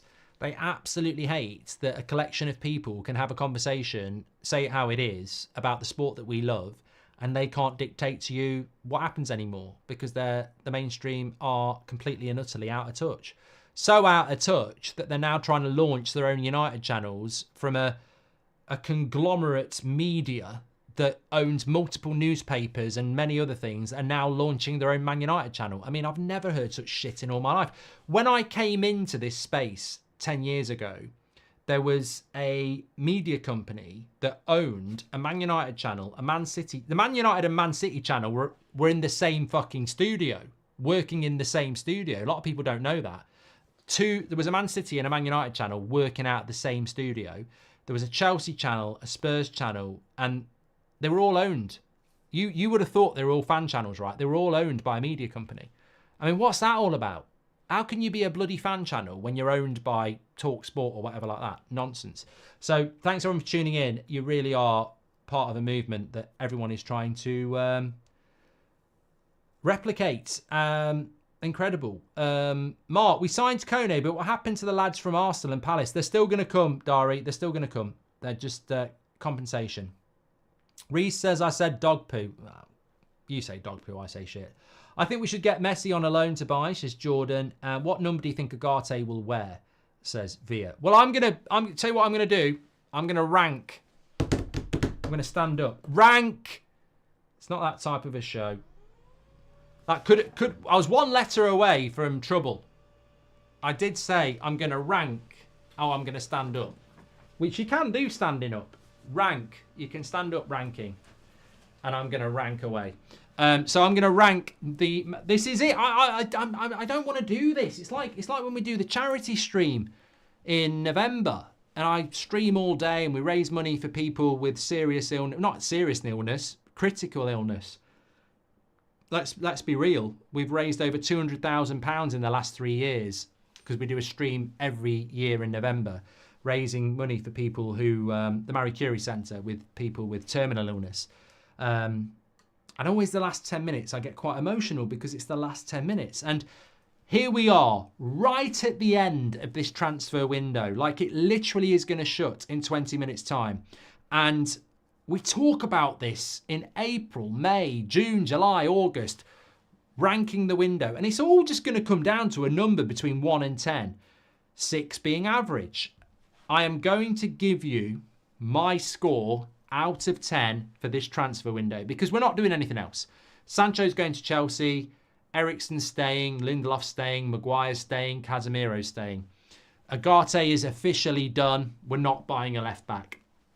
So many things. 2 centre-backs have come in, Yoro and De Ligt. Mazraoui's come in as a right back. Ugarte's come in as a number 6. And Xerxes come in as, you know, a backup striker but can play in other positions. 5 signings have come in and 3 youngsters have come in as well. On the outgoings, we've seen Mason Greenwood go. We've seen Donny van de Beek go for bus fare. Camboire wanted to go. We got a bit of money for him. Hannibal Mabry, of course. Jadon Sancho's gone with a loan on an obligation to buy. So, and there are other players that have gone. Aaron Wan-Bissaka has gone. Scott McTominay has gone. But some players have remained that we wanted to get rid of. Casemiro, Eriksen, Harry Maguire, Victor Lindelof. Maybe even someone like Marcus Rashford was wanted to be gone. I don't know. But they're still here. And incomings-wise, we didn't get Elise, we didn't get Branthwaite, and we didn't get a left-back. So where are you going to rank this summer transfer window out of 10? We've seen people saying 6. We've seen people saying 7. We had somebody say an 8.5. Something very Alan Partridge about the desk going up. Well, I'm glad. I like Partridge, so I'll take that. We're innovators. We're innovators. Everybody copies what we do over the last 10 years. So I'm sure people will start having a stand-up desk soon, thinking it's the Holy Grail and the reason that we get views. Go for it. This is a cracking desk. It's a Magnus Pro by Secret Lab. Go and get it. But what I wanted to say is that I'm sort of stuck between a rock and a hard place here. I know I'm somewhere between 7 and 8 with this transfer window. But I might not be a 7.5 like Stefan is. But I'm definitely somewhere between a 7 and 8. I don't feel I can go to an 8. But I don't know whether I can go to a 7.5. But then I look at some of the good stuff. I think De Ligt's a really good signing. I think Mazraoui's a really good signing. And we didn't expect them at the start of the window. And I think that's something to look at as well. It's not just as simple as looking at the incomings and the outgoings. It's also the journey that you've been on. You know, we wanted Elise, we wanted Branthwaite, we wanted Todibo. We didn't get any of them. And then we pivoted to De Ligt. And then we pivoted to Mazraoui because he wasn't the right back we were looking at either, to be honest. I think we were looking at Frimpong. Was Ugarte number 1? I think he was. Some people think it's João Neves. Xerxes, I think we pivoted again. I think there was somebody else we were looking for. Otherwise, why did we need to hijack AC Milan so late? So I think we've pivoted and adapted really well on the incomings. And I'm very happy with the incomings. With the outgoings, again, I think we've pivoted quite well because Casemiro was the player we wanted to sell. Eriksen was the player that we wanted to sell. We couldn't do it. And in years gone by, we would have gone, well, that's it. But we pivoted and we went to McTominay and we got rid of him. We didn't really want to get rid of McTominay, really. Ten Hag certainly didn't. But we did it because we needed to raise the money. So I think one of the impressive things about this window is the way that we've adapted and not panicked.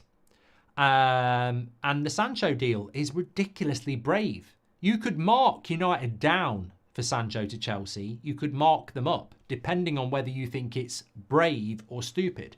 So I think not getting a left back is my biggest criticism of this transfer window. Not getting the left back when we knew we needed a left back at Christmas, that's the glaring error. We did want a second midfielder, but we didn't do it because Eriksen didn't go, or Casemiro. So I understand why we didn't get the other midfielder. But the left back, I don't really understand. I think that's the area I would go, I've got to mark you down for that. On the outgoings, I don't know what more they could do on the outgoings. You can't force Casemiro, Eriksen, Maguire, Lindelof out when they're on that much money, especially when 3 of them have got 1 year left on their deal. And I put a tweet out today and some people got really offended by it. And I wasn't being offensive. I basically said, breaking news, Victor Lindelof decides to stay on 120k a week, pocket his money as 6th choice centre-back, and then go for free next summer where he'll earn and owed more money. And people were like, oh, stop hating on Lindelof. And I was like, I'm not hating. I'm stating the facts. Victor Lindelof is 6th choice centre-back. He will hardly play unless there's injuries. But he will stay at Man United because he's on 120k. He's probably on about 50 grand a week more than he's actually worth. If Victor Lindelof was given the wage he was worth, he'd be about 60k. He's not worth more than 60, 70k a week, is he, Victor Lindelof? Let's be honest. So he's got every right to run his contract down. And next summer when he's free, it'll be pure profit because there'll be no money going to United. So that's what I'm saying. Like, it's very difficult to get rid of those players because they've signed a contract under an idiotic regime. And it's not Ineos's fault. So I think I'm going to rank this transfer window out of 10, obviously. And I'm going to give it a... Oh, no. Oh, no. There's a tweet coming in. Let me have a look. Oh, no. Deal completely off for Victor Osimhen. I saw people going, Osimhen. Oh, I was worried. Deal completely off for Victor Osimhen. No agreement with Chelsea. He's now leaving Napoli. If nothing happens from Saudi, Osimhen will stay at Napoli, but he's not going to be part of the first team squad.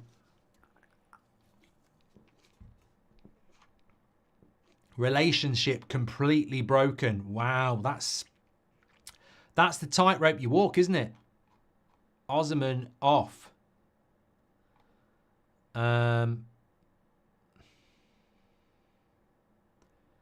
That's incredible.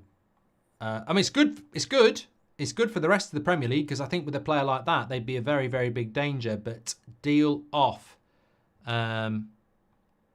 for...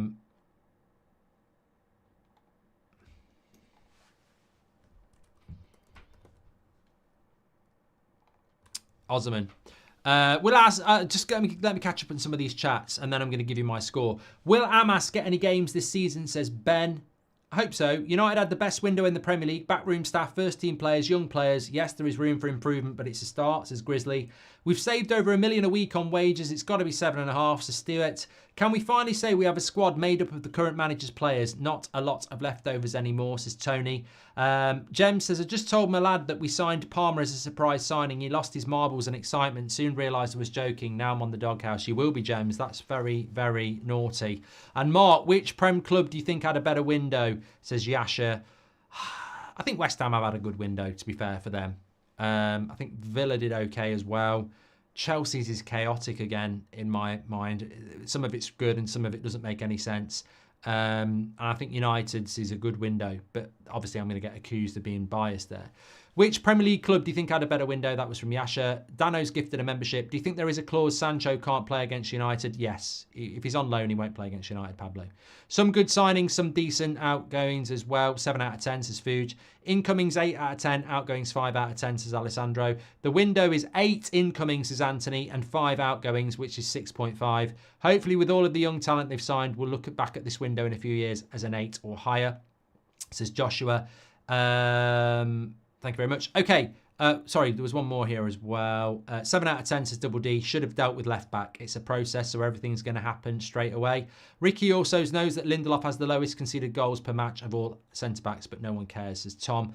Sending in Sancho is like sending in a Trojan horse. Good luck with him. I have critical illness, so thanks for supporting people with the same, says Try with MS. Thank you very much for sharing that, mate. You don't need to do that, but thank you for sharing it with us and thank you for being part of this community. You're a legend. I'm still stuck. I'm stuck. Right, I'm going to tell you the truth. I'm stuck between giving this window 7.5 or 7. I will not go give it an 8. Higher than 8. Anyone remember Bruce Forsyth? Higher than 8. Higher than 8. Higher than an 8. I'm not going to give it. I'm doing that because he used to wear a wig. Hello, dollies. Do your dealing. Look at the cards. They're so appealing. Hello, dollies. Do your dealing. So I'm going to give a 7.5 or a 7. What Double D said there actually is very true. I said at the start of the window, if 9 and 10 are not achievable. So Ineos cannot be upset for getting a 7 when 9 and 10 were not achievable. Like, it was impossible to do a 9 or a 10. They were never doing a 9 or a 10. Let me explain why. To get 9 out of 10 in this transfer window, you would need to sell about 12 to 15 players and buy in 8 or 9. Because that's what we need. We need to absolutely tear it apart and rebuild it. So you're never going to get a 9 or 10 because you can't do that in one summer. It was unachievable, like Double D says, to do everything in one summer. This is more than one summer's job. It's probably 3. So they're never going to get a 9 or a 10 because if we were sat here saying 9 or 10, we'd be going, oh my God, how many, so you can't do that. So for me, they're starting from an 8. The highest they could have got was an 8 or maybe an 8.5. To do that, you need to get a couple more of the players out that needed to go, whether it be Casemiro and Lindelof or Maguire and Eriksen. You needed 2 of those to go as well. And you also needed to get a left back in and the other midfielder in, and they haven't done that. So I'm going to give it a strong 7 out of 10 for me because, and I'm going to applaud it. I'm going to say, that is not critical in any way, shape or form, but I don't think they ever could have got more than an 8. And I'll drop it by a point because there's no left back, 7.5. And also out of the 7 players that needed to go, 4 of them are still here. So I think a strong 7 is where I would go. I'd almost go 7.25, but that's stupid. If they got rid of 2 more out of Lindelof, Maguire, Eriksen and Casemiro, I'd have gone to 7.5. Or if they'd got a left back in, I'd have gone to 7.5. So I'm not going to be unfair about it. It's a 7 out of 10 for me. And they were close to getting to 7.5. If they'd got a left back and a midfielder in and they got 2 more players out, I'd have gone to an 8. But it's a 7 for me because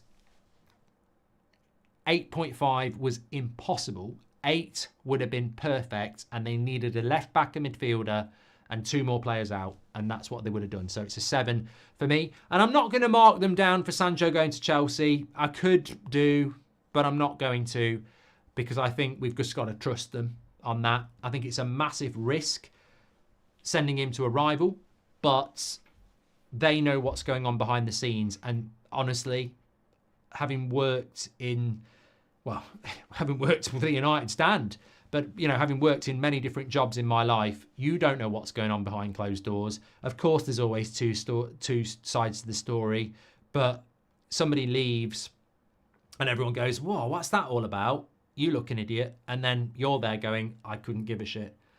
I really couldn't give a shit. And I think Man United might be looking at it and going, look, we'll take the flack. Fans are going to go, we're stupid.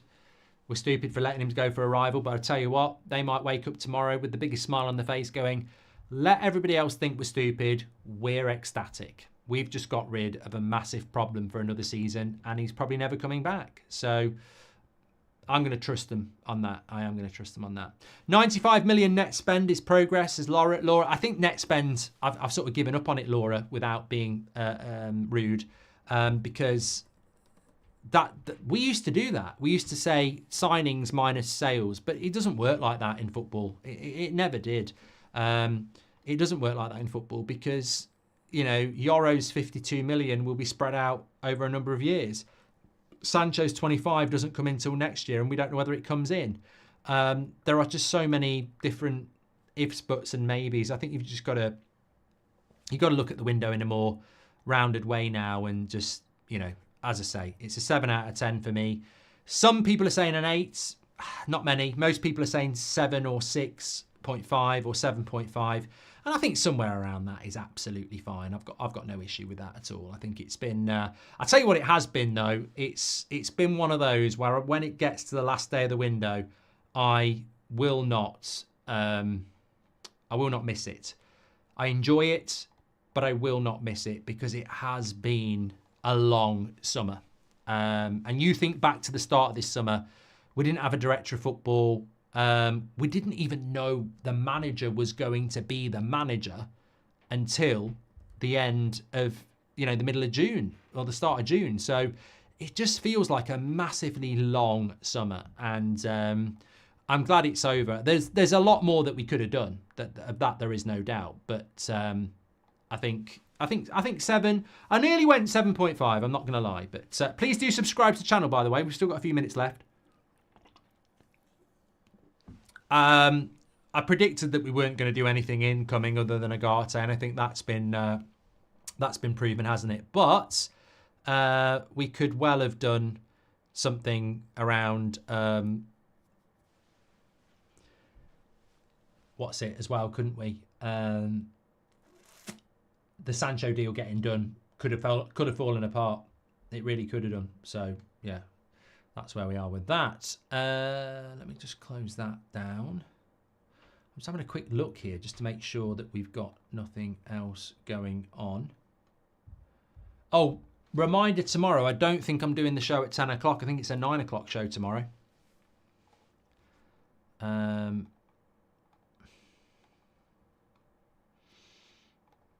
Because I've got a football tournament I need to go and watch tomorrow. And it's a good one.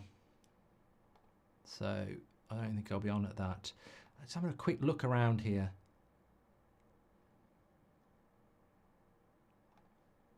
Osman to Chelsea's off. It's gone a bit quiet on Sterling and Arsenal. Did that get done in the end? I mean, not that we really care. Arsenal and Sterling now have an agreement in principle on transfer, exchanging documents with Chelsea. He's at the training ground as we speak. Remember who told you first. I'm going to retweet Sam on that because he has done a very good job on that. It's not here we go on Sterling yet, but I don't think it'll be too far away.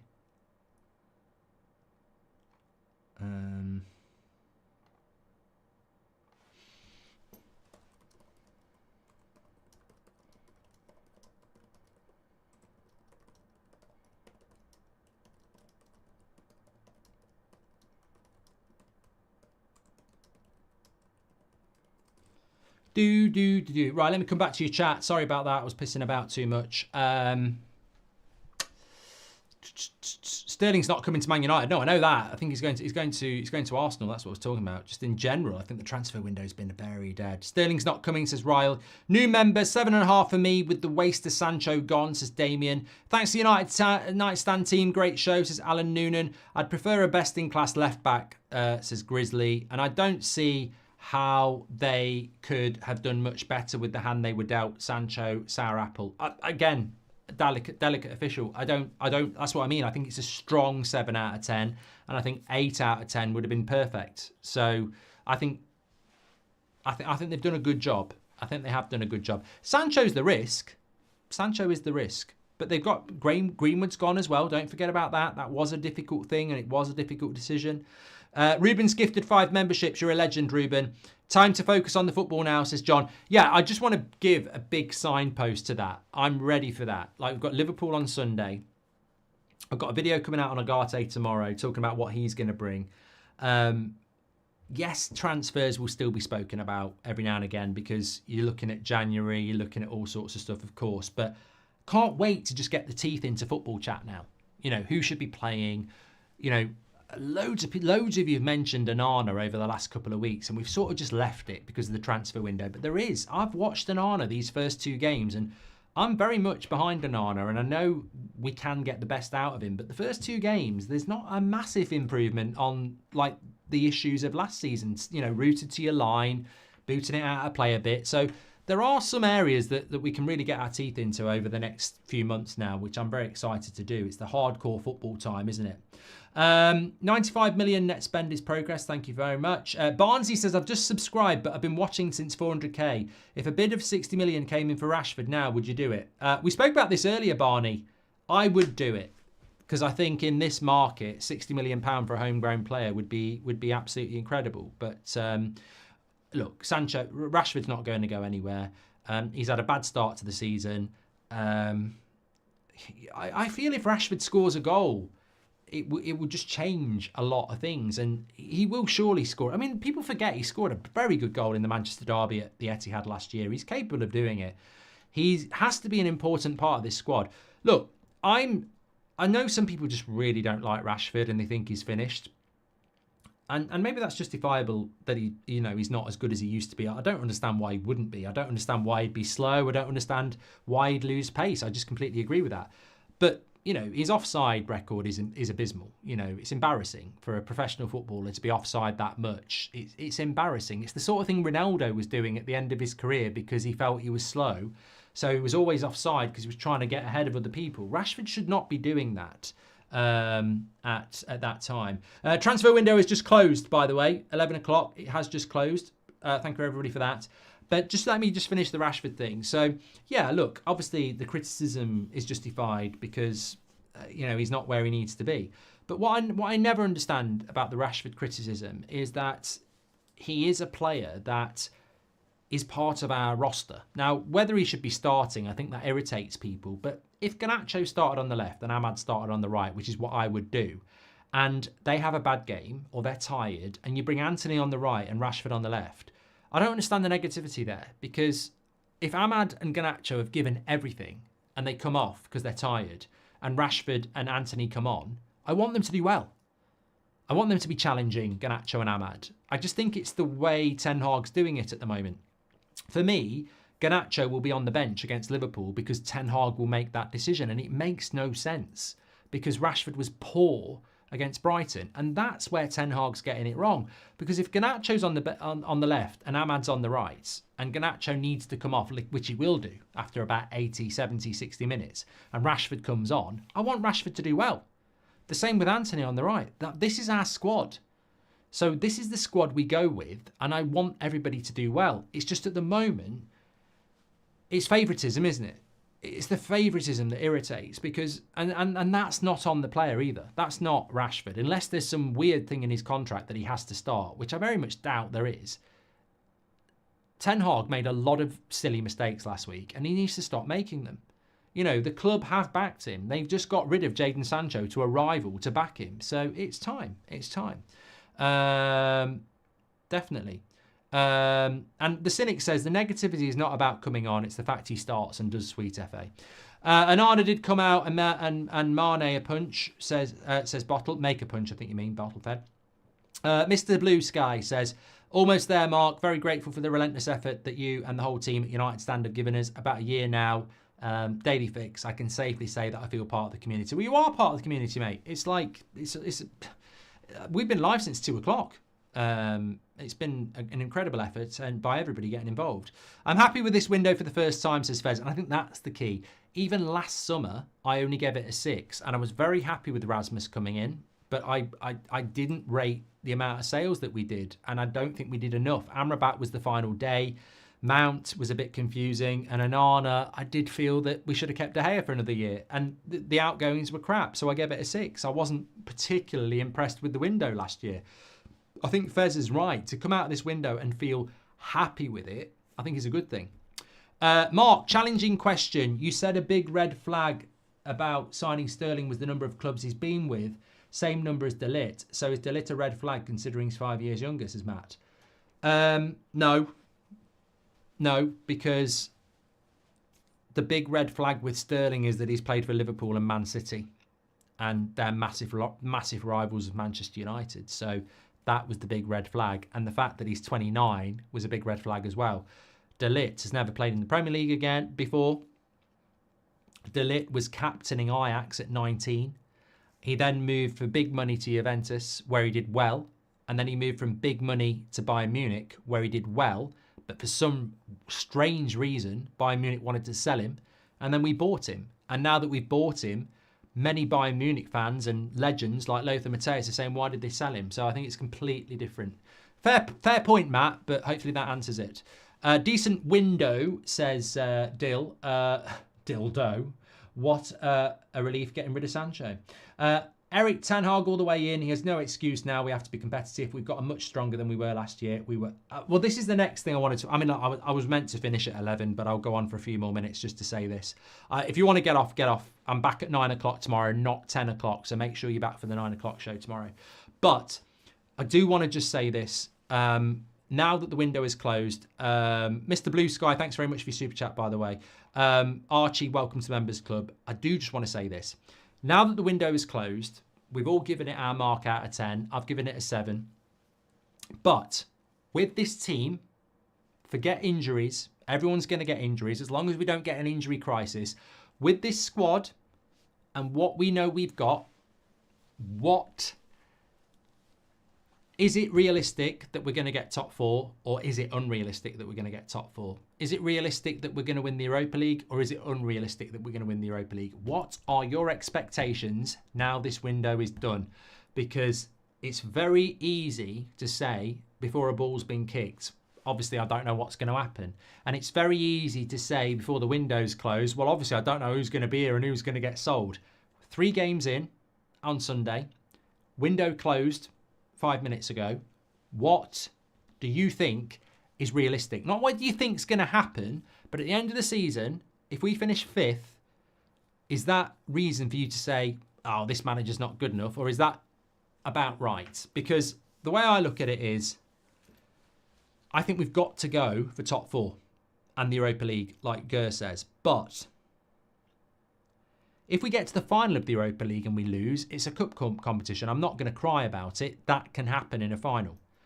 If we finish 5th and we're very close to 4th, I respect the fact that Liverpool, Arsenal, Man City are probably going to be top 3. And if you're fighting with Villa, Spurs, Chelsea, Newcastle, and you just miss out, I respect the fact that they are 4 good teams. So I can understand if we just finish 5th. And I can understand if we lose the final of the Europa League. But what I cannot live with is 6th, 7th, or 8th, or 5th, miles off 4th. What I cannot deal with is out of the quarterfinals in the Europa League. I think I'm not going to demand 4th place. I think that has to be the obsession. But you can respect that you might just miss out to a better team. But it's close. But I think we've got to be right in that top 4 race, and we've got to be right deep in the Europa League. They're the 2 tournaments that we've got to look to win. Carabao Cup, we've won it. FA Cup, we've won it. Let's win the Europa League. Let's get in the top 4. That's what I think we're going for this season, and that is what I think we're capable of. Absolutely. Do you think Ten Hag sometimes starts Rashford because Garnacho is more influential off the bench? I think that's just bollocks, DJ. I'm sorry, I really do think that's bollocks that Garnacho's more influential off the bench. You know why Garnacho's influential off the bench? Because he's a good player who, when he comes on the pitch, things happen. If you start him, he'll be influential off the start. He's not It's such a myth that he's influential. I mean, I think Ole Gunnar Solskjaer said this. I'm not influential off the bench. I just don't start. If I started games, I'd be influential from the start. I just don't get to start. And it's true. It's an absolute myth that players are influential off the bench. Trossard's influential off the bench. No, he just doesn't get picked. And then when he comes on, he makes an impact. Garnacho would be impactive. Why would you start Rashford over Garnacho? Rashford doesn't do anything, and Garnacho's influential off the bench. I know. If the influential off the bench is actually a thing, maybe start Garnacho, and when he doesn't do anything, Rashford might be influential off the bench. I just don't believe in it. We are going to get Obi Martin, Taylor, Europa League, top 4 at best, at worst, another domestic trophy, says Alonso.